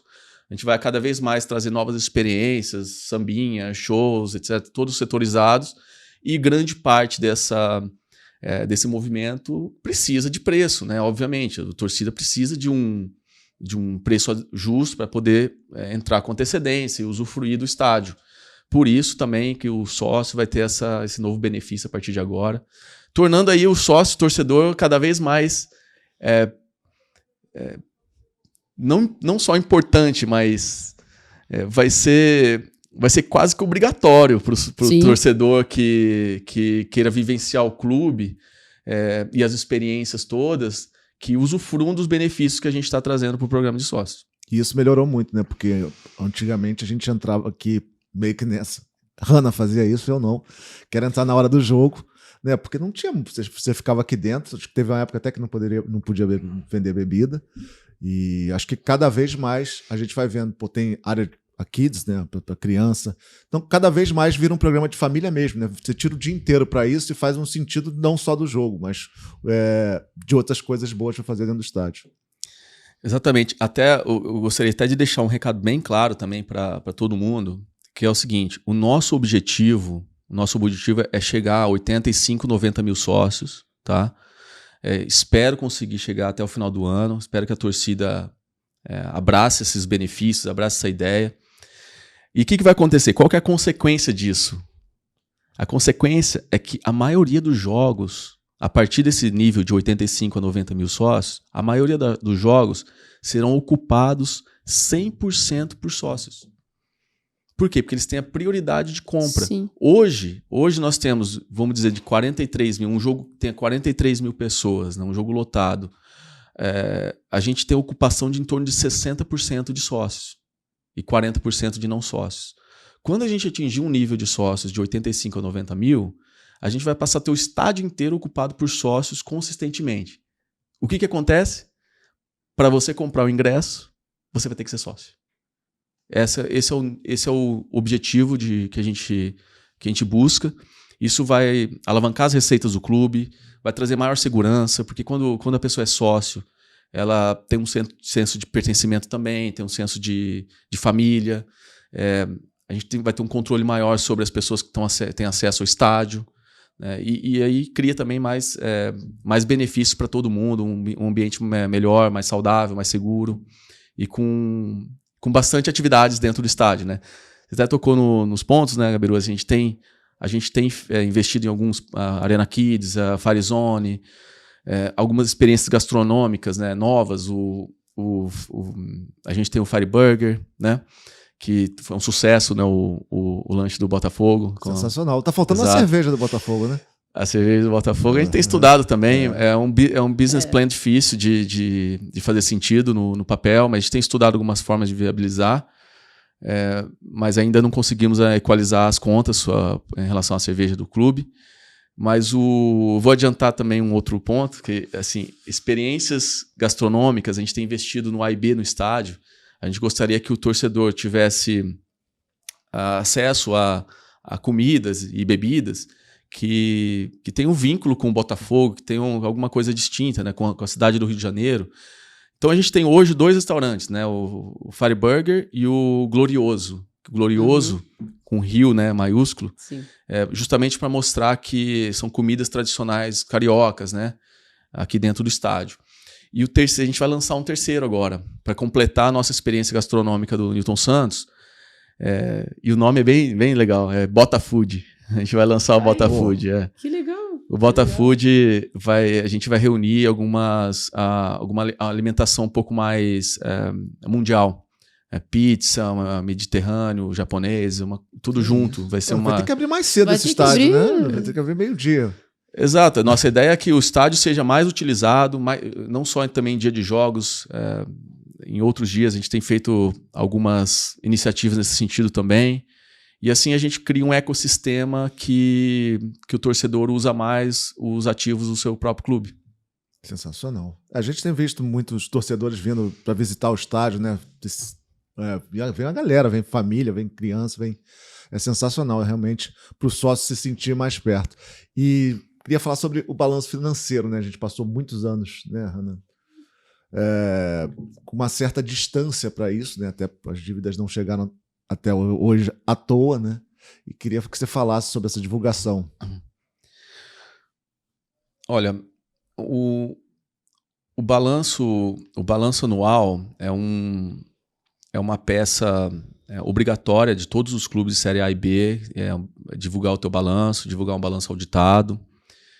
O que não é obrigatório é o nível de detalhamento, né? O ano passado nós optamos por divulgar um balanço resumido e foi na época, assim, acho que normalmente as empresas elas têm por boa prática não divulgar a sua própria estratégia, obviamente, né? Se você divulga um balanço tão completo, o teu concorrente pode olhar exatamente o que você está fazendo de bom e copiar, e etc, né? Então, muito por isso, a gente optou pelo ano passado de divulgar um balanço mais resumido, assim que... E tem o lado pró e contra, né? A transparência tem o seu lado bom, ao mesmo tempo tem o seu lado ruim, que é justamente essa divulgação da sua estratégia. E fomos bastante criticados pela falta de transparência, quando na verdade a gente estava querendo proteger a nossa estratégia. Esse ano nós fizemos o inverso. Nós divulgamos um balanço muito aberto, muito detalhado, e que pela transparência, pela forma como a gente comunicou, foi muito elogiado. O contraponto disso é que tem mais críticas, as pessoas às vezes não entendem a estratégia que você adotou para ter uma transação ou outra e critica pontualmente, sem ter a visão do todo sobre o balanço. Mas eu acho que o ponto bom de tudo isso é que o nosso balanço teve muito elogio pela transparência, pela qualidade das informações, inclusive ajudou muito no processo do IPO da Eagle, né, da holding no qual o Botafogo faz parte, justamente porque para chegar no IPO na Bolsa de Nova York, que é o caminho que nós estamos construindo, você precisa ter todas as suas contas auditadas, bem detalhadas, e quando até as empresas de auditoria estão construindo o IPO vieram buscar as nossas documentações, a gente estava bem municiado e tivemos a aprovação sem ressalvas, inclusive nesse processo de IPO, que é um processo bem complexo, que qualquer tipo de desvio da normalidade pode causar o IPO que não aconteça, coisa assim, e o Botafogo foi muito elogiado pelos auditores externos sobre como tem conduzido as suas finanças. E é difícil comunicar isso para a torcida, né, Hannah? Acho que as críticas vêm disso, porque é muita coisa, né? Eu já me perdi aqui. Não, porque realmente eram muitos pontos que precisavam ser reestruturados e tem muitas coisas que a torcida não vê, né? Como essa coisa, por exemplo, de extintor de incêndio, a questão de segurança. Então, é muito importante, inclusive, o que a gente está fazendo aqui, que é levar mais informação sobre o que não se vê, mas está sendo feito. Para você chegar a fazer as modificações do que se vê, você precisa fazer muita coisa antes, né? Então, os números não mentem. Então, a gente está falando aqui de 2 anos de um clube que estava numa situação muito delicada, e hoje a gente fala sobre contratações milionárias, a gente fala sobre reestruturação, reformulação, e a gente tem certeza de que é um caminho duradouro, né? A gente não quer realmente resultados temporários, a gente quer que o Botafogo pensar no futuro, né? A gente quer que o Botafogo esteja onde nunca deveria ter saído, mas de uma forma permanente, brigar por títulos com uma constância, ter orgulho, né? De fato, a gente da nossa história e construir, né, construir mesmo uma história mais duradoura e não ficar só também lembrando os nossos ídolos. A gente sabe, meu avô, né, que a história dele, mas a gente também quer construir novos ídolos, construir uma nova história, né, sem nunca esquecer o passado. Então é isso que a gente vem vendo que está sendo feito muito bem, né. E causa ruído, né, Tairo? Acho que essas últimas notícias, né? Eu acho que eu tenho que te perguntar isso sobre os empresários dos jogadores, né? E a torcida já tem já tem já tá meio reticente, né? Pô, será que vai acontecer tudo de novo? Como é que a gente está andando? E acho que é bom esclarecer também um pouco isso, né? Do próprio balanço e tudo mais. É um bom ponto, Gabriel. Assim, obviamente o nosso trajeto não é só rosas e flores, né? Não é só notícia boa. A gente também tem nossos percalços. É muito difícil gerir um clube, é muito difícil o meio do futebol em si. A gente sabe, a mídia, ela tem um papel predominante na vida, no dia a dia dos clubes também. Um poder da comunicação, influencia muito no dia a dia do clube. E esse caso, por exemplo, dos empresários de atletas, né? A gente teve algumas matérias ruins, né? Que falaram, o Botafogo não paga os empresários. Aí chegou lá, não sei quem que é o presidente do sindicato, sei lá, quem que é, da associação dos... associação, né? Falando que não, porque não façam um negócio com o Botafogo, que eles não pagam. Assim, é exatamente o contrário disso.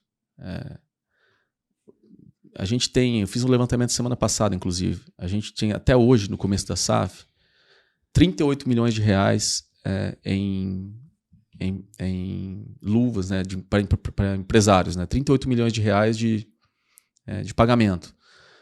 Que deveria ser feito. A gente fez 26 milhões, tá? 26 milhões dos 38, assim, um número bem alto. Agora, por que vocês não pagaram todo?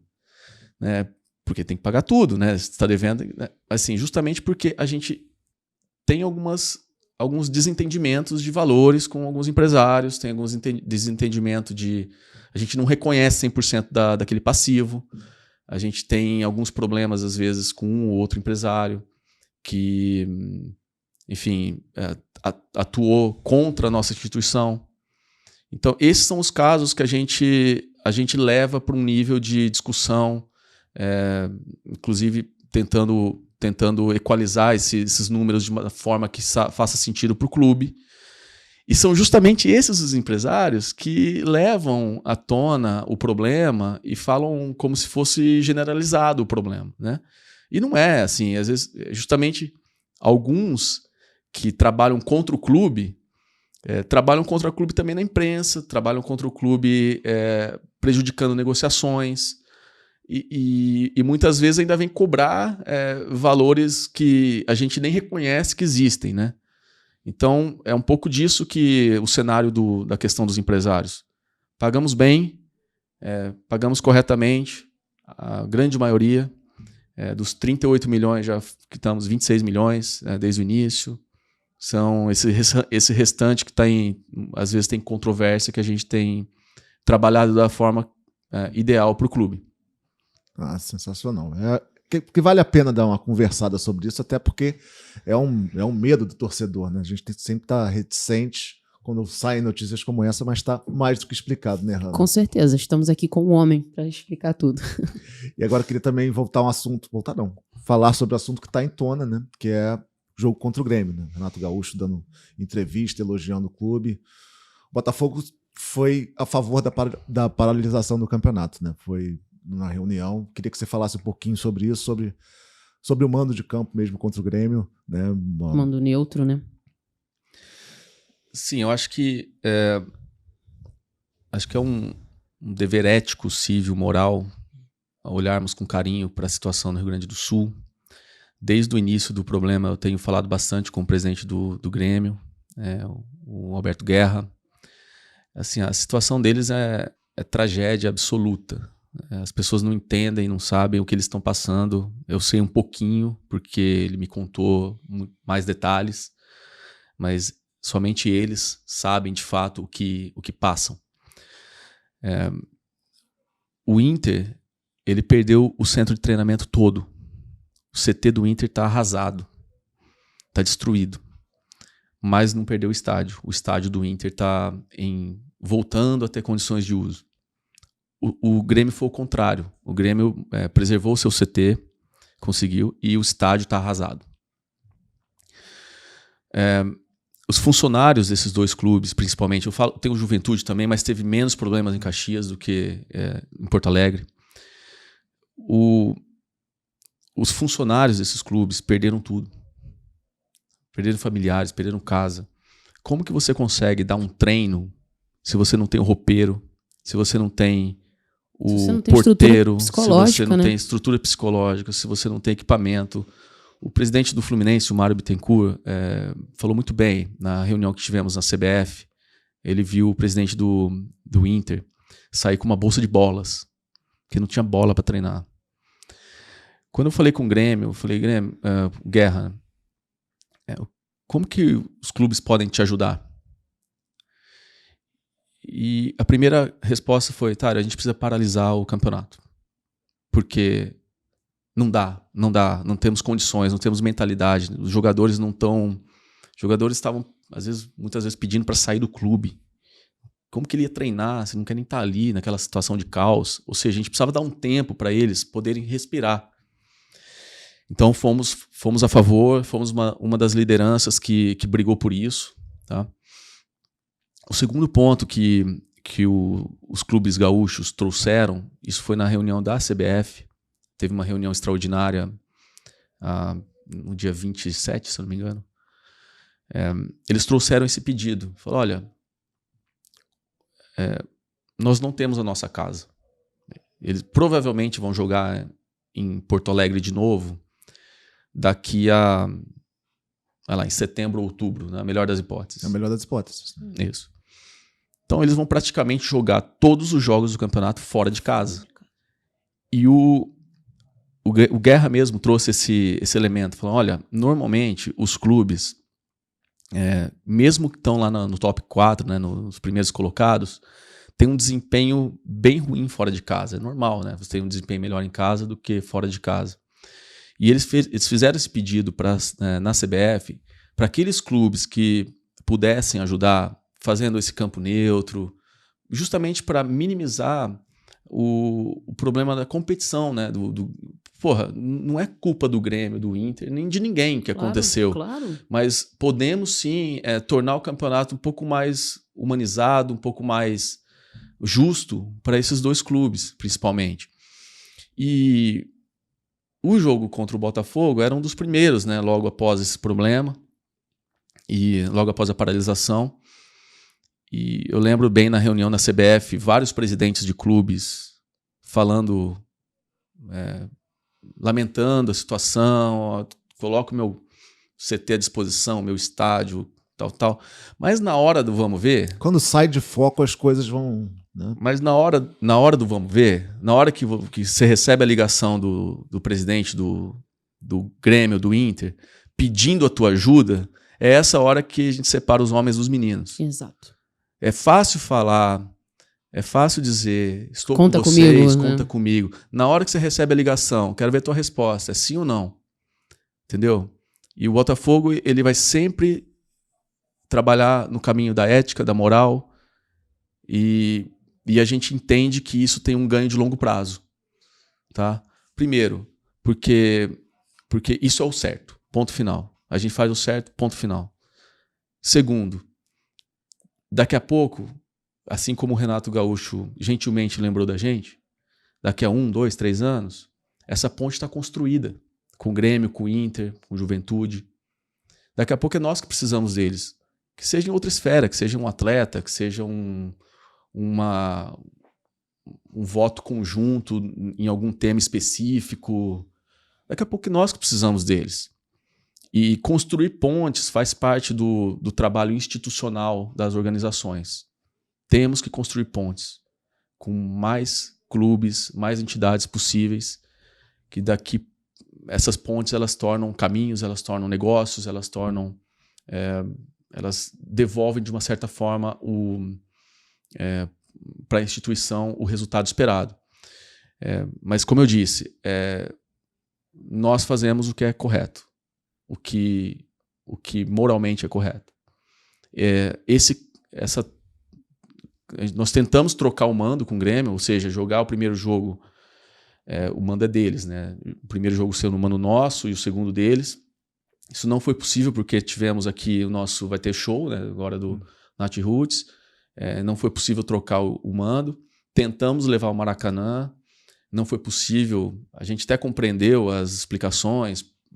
O gramado do Maracanã está passando por um replantio de grama de inverno, está bem delicada a situação. Então a troca de mando não era possível. A única forma possível era jogar em campos neutros, e tivemos ainda retorno financeiro com isso, porque essas duas praças, Cariacica e Brasília, elas pagam para a gente jogar, e não é pouco. Então, além de tudo, além de fazer o correto, ainda tem o retorno financeiro, que é importante para nós. E o torcedor que está por lá também vai poder ver um jogo do Botafogo, né? Porque a gente sabe que o botafoguense tem em todo canto do Brasil e do mundo, né? Acho que até é uma boa prática, independente da circunstância, nós levarmos um jogo ou dois do Botafogo em outras praças todo ano, né? Justamente para poder atender, né, tá mais perto do nosso torcedor, que é nacional. E Brasília é um grande reduto de botafoguense, assim como Vitória e Cariacica. Então, acredito que a gente vai estar levando um belo espetáculo, além de uma bela mensagem também como exemplo para os demais. Gigantes dentro de campo e fora de campo também. E agora é hora de recado. Olha, falar do Tário pra mim é uma coisa muito difícil, porque eu falo que ao mesmo tempo que ele tem 40 anos, ele tem entre seus 5 e 10. Mas eu definiria o Tário como uma pessoa muito competente, muito dedicada. Ele não mede esforços para conseguir o que ele quer. Ela me enganou, não falou que ela fez isso. Tá escondendo o jogo. Onde ele tá hoje não é à toa. Ele trabalhou, estudou e batalhou muito por isso. Então, o trabalho dele hoje no Botafogo é lindo de se ver. É mérito, ele merece muito isso. E o Tário vive o Botafogo, ele trabalha 24 horas. Eu dou uma pequena sofrida com isso, né? Mas no final a gente sabe que vale muito a pena. Eu quero que ele cresça cada vez mais e mais profissionalmente. Define o Tário agora como uma pessoa, um ser humano, é muito difícil também. Eu acho que só sendo amigo, família, conseguiria entender um pouquinho da pessoa que ele é. Então, desejo que ele seja sempre muito feliz fazendo o que ele ama. Ele tem um amor incondicional pelo Botafogo. É até emocionante de ver. Então, eu desejo que ele seja essa pessoa de grande sucesso. E é muito bom ter um parceiro como você. E espero que daqui a um tempinho, né, a gente possa ter um mini Tairinho para ser a Copa do Pai. Mas eu e sua família temos um orgulho imenso de você, do trabalho que você exerce hoje, da pessoa que você é. A gente sempre vai estar aqui para te aplaudir. Então, espero que você goste desses depoimentos. A gente sabe que você é uma pessoa muito tímida para isso, que você não gosta, mas a gente só queria falar o quão importante você é pra gente e o quão lindo é esse papel que você exerce hoje pelo Botafogo. Ainda deixou um recado, hein?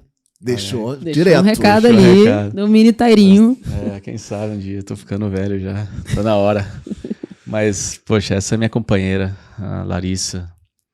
Ela quer ficar famosa, gente, ó. Quem quiser seguir ela aí, pode seguir. Ela já pode deixar uma roupa, Tem talento? Tem talento, tem talento. E eu falo que ela trouxe muita, muita sorte pra mim. E justamente foi quando nós começamos a namorar que eu conheci o John e tudo começou a dar certo, né? Então, eu falo que ela tem bastante participação nisso. Ela trouxe a sorte que eu precisava para deslanchar. Enfim, a Larissa, assim, até o ano passado foi no final do ano, muito trágico, assim, difícil para todo mundo. Eu não conseguia sair de casa, triste. Às vezes eu saía de casa para correr ali, que eu gosto de correr um pouquinho na orla. Alguns torcedores me reconhecendo, me xingando. É difícil demais. A gente sabe que não é sempre culpa de um só, culpa de... É o que eu falei, o que aconteceu ano passado com o Botafogo é igual cair um avião. Não tem uma pane só, tem que dar pane em vários lugares para acontecer aquilo, entendeu? E foi o que aconteceu. Mas o botafoguense, ele é amor e ódio, ódio e amor. É um misto de emoções que é gostoso de viver, inclusive a parte ruim. E falando da Larissa, foi nessa parte ruim que eu vi quão companheira ela era por estar comigo na fase mais difícil aí uma das fases mais difíceis da minha vida, que foi o final do ano passado. Sentimento... A parceria é muito importante até para segurar tanto questões complicadas e problemas de trabalho. É muito importante ter esse respaldo familiar, que a gente sabe, já viu que você tem, né? Seus pais e a sua mulher também. Você tá bem respaldado para segurar a onda aqui do Botafogo. Bem, a gente está se encaminhando para o final, a gente já pegando os últimos tópicos aqui. Queria falar sobre relação institucional. De como é o relacionamento... Tua relação com as entidades, né? Comebol, FERJ, CBF. Idas a Brasília. Sim, isso é importante também, até para o torcedor entender um pouquinho da minha função. Normalmente, uma empresa grande, ela tem 2 pessoas na gestão, o presidente e o CEO. O presidente, ele tem a função institucional, relações públicas, imprensa, enfim, com os entes diversos, stakeholders do negócio. Enquanto que o CEO tem uma função executiva de gestão do dia a dia, de implementar o planejamento estratégico, garantir que as metas são atingidas ano após ano. O Botafogo muitas vezes eu tenho que fazer as 2 funções, basicamente. O nosso presidente do conselho é o John, o dono, e ele claramente tem essa função presidencial, mas tem as suas limitações de tempo, tem as suas limitações normais como um homem de negócios que ele é. Então, muitas vezes eu tenho que fazer a função que um presidente faz, que é ir para Brasília, falar com os congressos, com os ministros, tentar destravar melhorias para o nosso futebol, não só para o Botafogo, mas como o futebol como um todo. Isso tem dado bastante resultado, tem tido bastante aceitação dos senadores, dos deputados, pelas ideias que estamos trazendo, que estamos trabalhando para o desenvolvimento do futebol brasileiro como um todo. E a relação também com os entes que orbitam em torno, que gerem, né, orbitam em torno do futebol. A FERJ é uma relação muito próxima que temos com o presidente Rubens. Eu aprendi a admirá-lo ao longo do tempo e vejo o papel sério que ele faz, a competência do seu trabalho. Eu acho que isso tem que ser enaltecido, porque muitas vezes eu acho que ele não é compreendido, ele não é bem visto pelo torcedor geral, mas nós que estamos no dia a dia sabemos a competência do seu trabalho, sabemos a condução correta que ele faz da FERJ. Com a CBF, idem, tem uma relação com diversas pessoas dentro da CBF, né? Principalmente o diretor de competições, o Júlio Avelar, que é um cara que também eu admiro bastante, muito competente, muito sério, muito honesto, que falamos quase que semanalmente sobre questões pontuais aí que envolvem Botafogo. Acho que o presidente Edinaldo ele tem uma característica um pouco distinta. Tenho pouco acesso, tivemos poucas reuniões, quase que inexistentes mesmo com ele. Eu acho que é uma forma de ele conduzir, ele delega mais para as pessoas e temos uma relação maior com as outras pessoas. Isso, de certa forma, também prejudicou muito o relacionamento da CBF do Edinaldo em si com o John. Na minha visão, foi muita falta de diálogo que acarretou, né, nesse problema todo. Porque assim, o John ele buscou a CBF para trazer as suas evidências, trazer os seus questionamentos, as suas preocupações e, de certa forma, a CBF fechou as portas, não atendeu o John, até hoje não atende, inclusive o Edinaldo o processando na justiça. Isso eu vejo que não tem atingido muito a nossa instituição, Botafogo. Consegue separar um pouco as coisas? Sim, justamente que esse trabalho que eu tenho feito junto à CBF também, aproximação com eles, tem tido esse resultado de separação, embora eu torça muito que o diálogo impere, né, que eles possam olhar com carinho todas as evidências que o John está trazendo, e também as soluções, que não basta a gente olhar, saber o problema, que o problema existe, mas a gente buscar soluções em conjunto. Acho que o John tem muito a contribuir O que falta, eu acho que está faltando um pouquinho de diálogo só para que isso aconteça. E é isso, acho que a função institucional tem corrido bem. Alguns temas importantes que a gente está trazendo ao Congresso. O Botafogo tem liderado bastante coisa, bastante frente para o desenvolvimento do futebol como um todo. E é muito grato eu fazer parte desse processo também. Sensacional. E agora eu queria falar um pouquinho sobre as lojas, né, Hanna? A gente ficou tanto tempo sem tanto tempo, para mim foi uma eternidade, porque entrar na loja do Botafogo oficial é algo maravilhoso, né? E agora temos duas, temos em General Severiano e também na Barra. Queria saber dos planos, né? Os planos de expectativa de expansão dessa marca. Olha, o business, essa linha de receita que chamamos de merchandising, né, que envolve as lojas e venda de produtos em si, ela é uma linha de receita bem pequena no mercado como um todo. Todos os clubes, você olha no balanço, a linha de merchandising é pequena, basicamente. E até que um pouco de controvérsia. A gente imagina que venda de camisa é algo extraordinário para o clube. Não é. Assim, é bem pequeno mesmo. Por quê? Porque a camisa é cara. Assim, a produção é cara, tem impostos e logística. A margem acaba sendo pequena. Exatamente. Você tem uma operação toda de pessoas em torno daquilo e que acaba que a margem passa a ser bem pequena. Hoje, uma camisa tem normalmente o mercado pratica em torno de 25% de margem de contribuição, tá? A margem líquida ali tirando todos os custos e custos indiretos. 25%. No ano que a gente venda 20 milhões de camisa, é basicamente nada de lucro perante ao todo da empresa, né?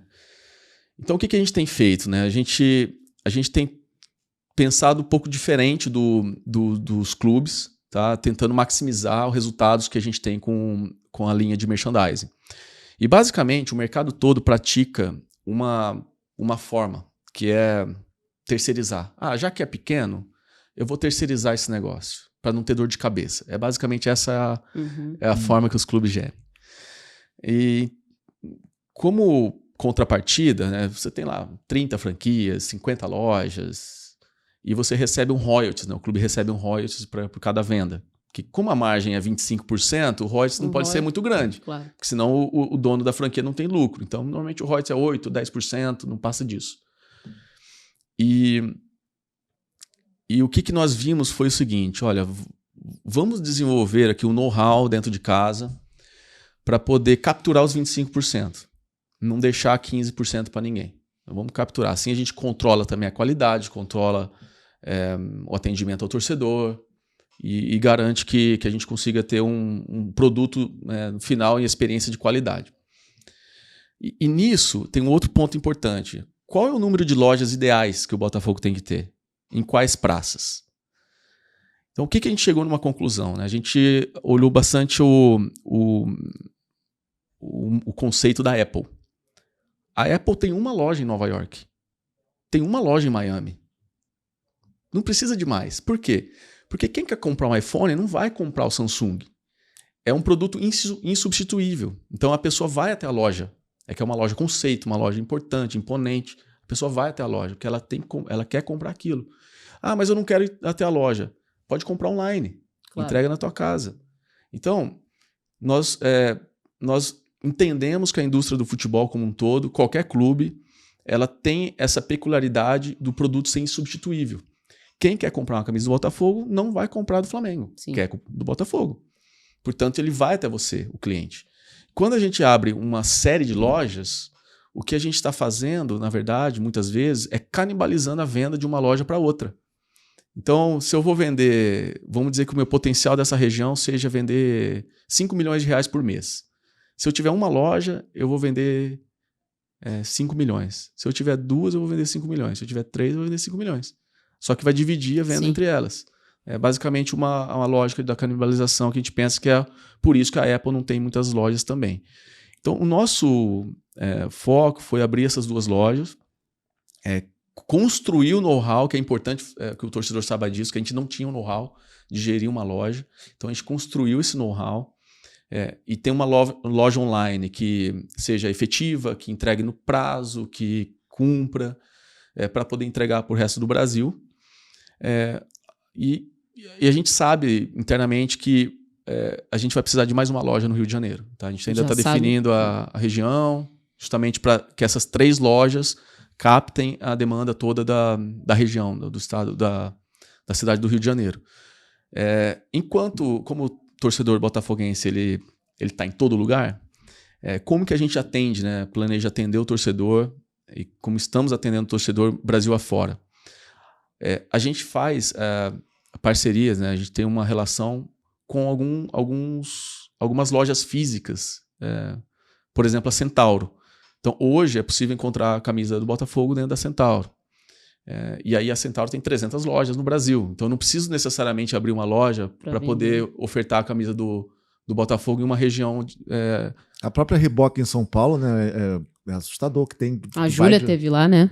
E trouxe pra gente A Reebok é outra difusora grande de nossos produtos. Elas têm 30 lojas já no Brasil. Então, toda capital tem uma loja Reebok que vai vender camisas do Botafogo.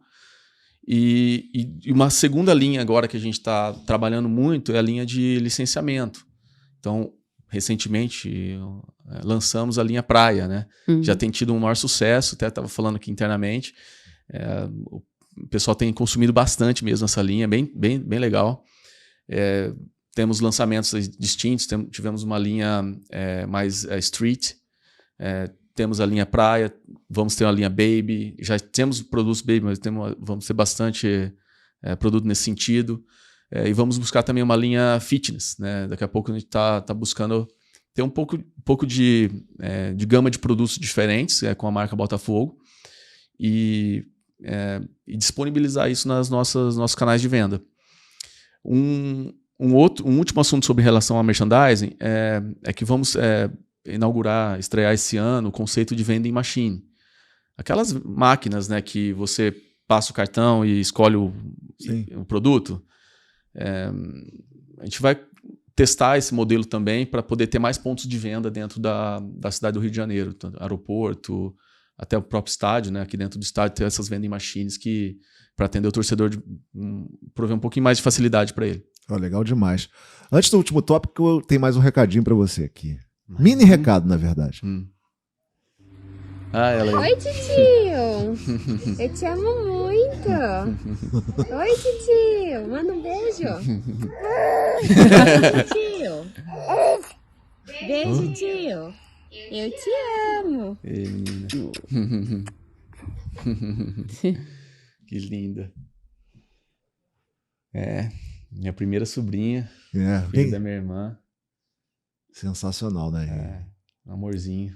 Tá faltando o teu, já vai ter a linha, já vai ter a linha Baby, né?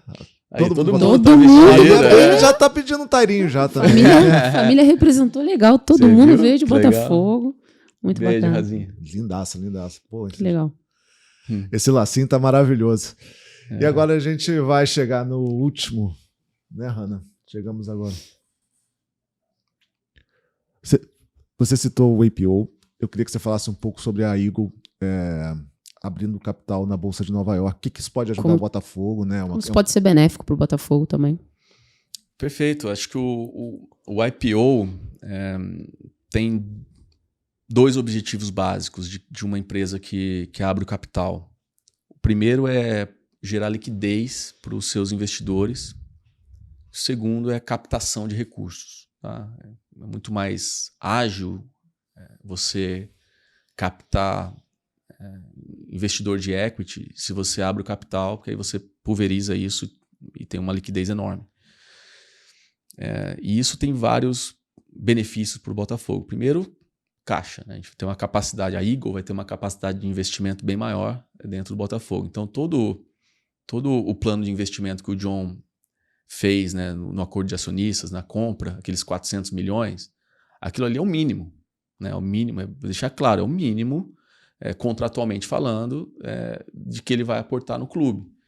Mas, conhecendo o John como eu conheço, ele não vai parar por aí, né? E o IPO é um exemplo, né, de que uma captação grande que pode acontecer na Eagle, vai acabar vindo recursos, né, para o Botafogo se fortalecer, tanto de infraestrutura, atletas e demais áreas que for necessário.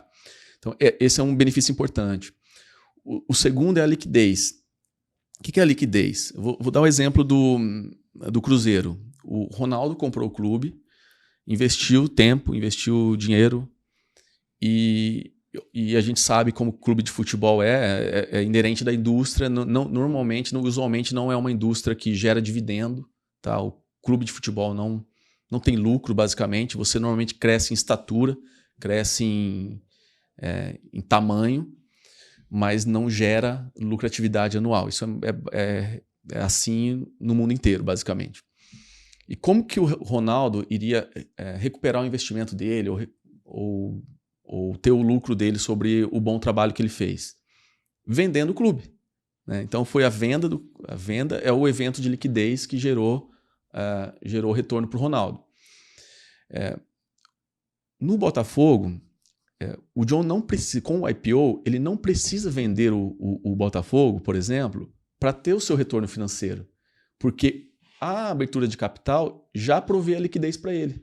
Você entendeu a diferença? Uhum. Então, por exemplo, o Ronaldo para ter o retorno, ele teve que fazer a venda do Cruzeiro.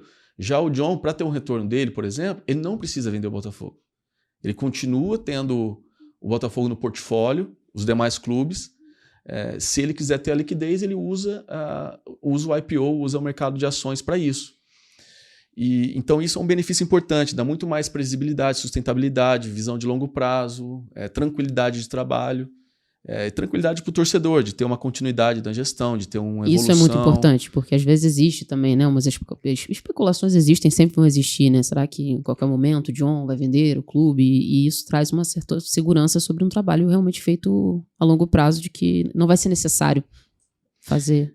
Exatamente. O IPO ele traz esses benefícios que faz com que os clubes que fazem parte da holding não precisam ser vendidos necessariamente para prover a liquidez para os investidores, né? Então isso é importante, é uma boa notícia. Acho que o IPO vem como mais um diferencial competitivo para o Botafogo, para o Lyon, para os demais clubes, porque o nosso multiclube, a Eagle, ela vai ser o primeiro IPO de multiclube do mundo. Pioneiros. Sensacional, né? Projeto muito, muito bom. E vamos fechar, Hanna, com fogo rápido. Não pode pensar muito, tem que... Só vai, Hanna, tá aqui do lado para você fazer as honras da boa. Eu sou muito ruim nisso. Vamos lá. Não, Rio ou São Paulo? Rio, totalmente. Rio ou Miami? Rio de Janeiro. Fireburger ou Glorioso? Glorioso. CEO do Botafogo ou presidente do Brasil? Pode ser os dois? Não, tem que escolher um. Pode escolher o CEO do Botafogo. Toma. Praia ou interior? Praia. Roupa social ou casual? Casual. O Tyro é direto. Pizza ou hambúrguer? Pizza. Champions League ou Libertadores?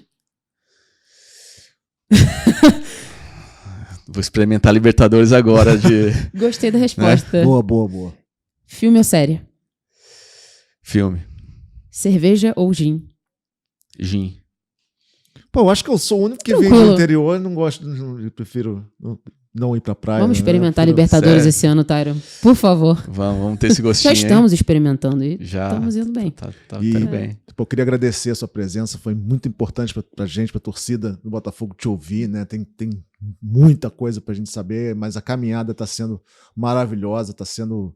A gente nunca imaginou, acho que assim, lembro do Natal de 2021, fazendo live e a notícia do Botafogo virando o SAF, e é muito importante você falar pra gente ter confiança cada vez mais, pensar no futuro, né? A gente sempre pensou muito, precisa de agora, esqueceu que tinha um amanhã, né? E esse amanhã acabou nos trazendo muitos problemas, e é muito importante pra gente ouvir o que você tem a dizer, e parabéns aí pela família, por todo mundo, e muito obrigado por estar junto com a gente. Você já foi escolhido, né, Hanna? Não tem como. Agora vendo a família toda gravando depoimento todo mundo trajado de Botafogo, o Botafogo te escolheu Sim. sua família. A gente fica muito feliz realmente de você ter tido esse tempo aqui com a gente. A gente sabe que como é importante. E é muito legal também ver que você, o John, são pessoas acessíveis, né? Não só aqui para nós, mas como até para os torcedores. Isso é muito importante, né? O Botafogo realmente é um clube diferenciado e a SAF, esse modelo de SAF é um modelo de sucesso a ser seguido como um padrão mesmo, e a gente fica muito feliz que veio para o Botafogo. Que bom que o John apareceu, que bom que você conseguiu trazer o John e mandar esse LinkedIn e ter essa resposta. As coisas acontecem, nada é por acaso nessa vida. Então a gente fica muito feliz porque cada vez que a gente conversa com você ou com o John, a gente vê que realmente o Botafogo está no trilho, está no caminho certo para conquistar títulos e ter realmente... A gente tem muitas alegrias por aqui. Então, muito obrigada pelo seu tempo e... Vamos com um kitzinho aqui, ó. Kitzinho presente. Do presente do clube. Opa, obrigado. O que temos aqui? Vamos ver. A bola. O Tairinho. O mini Tairinho já vai direto para a base, já vai direto pro centro. Pelo recado, o Cestário vai conseguir escapar, não. Já recado, né? Hoje botou na parede, né? Hoje foi... Várias coisas legais aí. Já tá disponível na loja, né? Já dá pra botar no joinha aí. Não? Com certeza. Todo mundo quer chegar junto. Esse é o copo. Pô, esse é bonito demais. Olha isso. Olha. Esse é lindaço, né? Lindo. Essa caneca é maravilhosa. Eu acho essa caneca mais bonita. Não, ela é demais mesmo. Essa aí é demais. Dá pra tomar de café nisso, né? Não, é linda. Nas idas a Brasília, chegar junto com a caneca dessa... Eu tenho um costume de muito velho. Eu tomo chá toda noite pra dormir. Sensacional aí. Agora eu vou tomar aqui. Essa linda caneca. Pra levar pra Brasília ali com os caras, pô. Senador, muito aqui obrigado. Já bota a caneta. Dá licença. Nada. Olha, tô muito feliz de ter tido esse espaço, poder falar um pouquinho com vocês, com o torcedor. Eu sou um privilegiado de estar aqui. Eu só tenho a agradecer ao John pela confiança desde o início, os puxões de orelha que ele me deu, mas que ele confiou na minha evolução. Eu sei que no início eu não era preparado para o cargo, mas ele foi me preparando, ele foi me dando aos poucos desafios, aos poucos ele foi vendo também a minha evolução, até que ele teve a confiança que eu pudesse assumir. Agradecer também muito aos torcedores por ter tido paciência comigo, com o projeto em si. É muito difícil nesse mercado a gente ter paciência, mas o torcedor acho que entendeu que a gente está reconstruindo esse clube. Pouco a pouco a gente está acelerando o máximo que a gente pode em todas as áreas para poder trazer um título, né, ganhar alguma coisa relevante que o torcedor tanto merece. E a minha retribuição é só com trabalho. Eu agradecer muito também o nosso time aqui de funcionários e todo mundo. O ambiente de trabalho aqui é sensacional, todo mundo aqui vem com brilho no olho, com vontade de trabalhar. E construímos aqui uma família de funcionários, um ajuda o outro, um torce pelo outro, a gente cresce junto. Essa é a receita do sucesso para mim. Eu acho que você ter pessoas competentes, com vontade e num ambiente colaborativo é a receita do sucesso. E eu tenho certeza absoluta que a gente já merece, né, um título, mas tenho certeza absoluta que vamos conquistar o quanto antes aí para o torcedor. Muito obrigado, estamos muito empolgados, muito obrigado pela presença, volto sempre. E, gente, muito obrigado, Hannah, maravilhoso estar do seu lado sempre. Você também, meu amigo. É isso aí, pessoal. Esse foi mais um Botafogo Podcast, conteúdo sempre de botafoguense para botafoguense. Chega junto, valeu!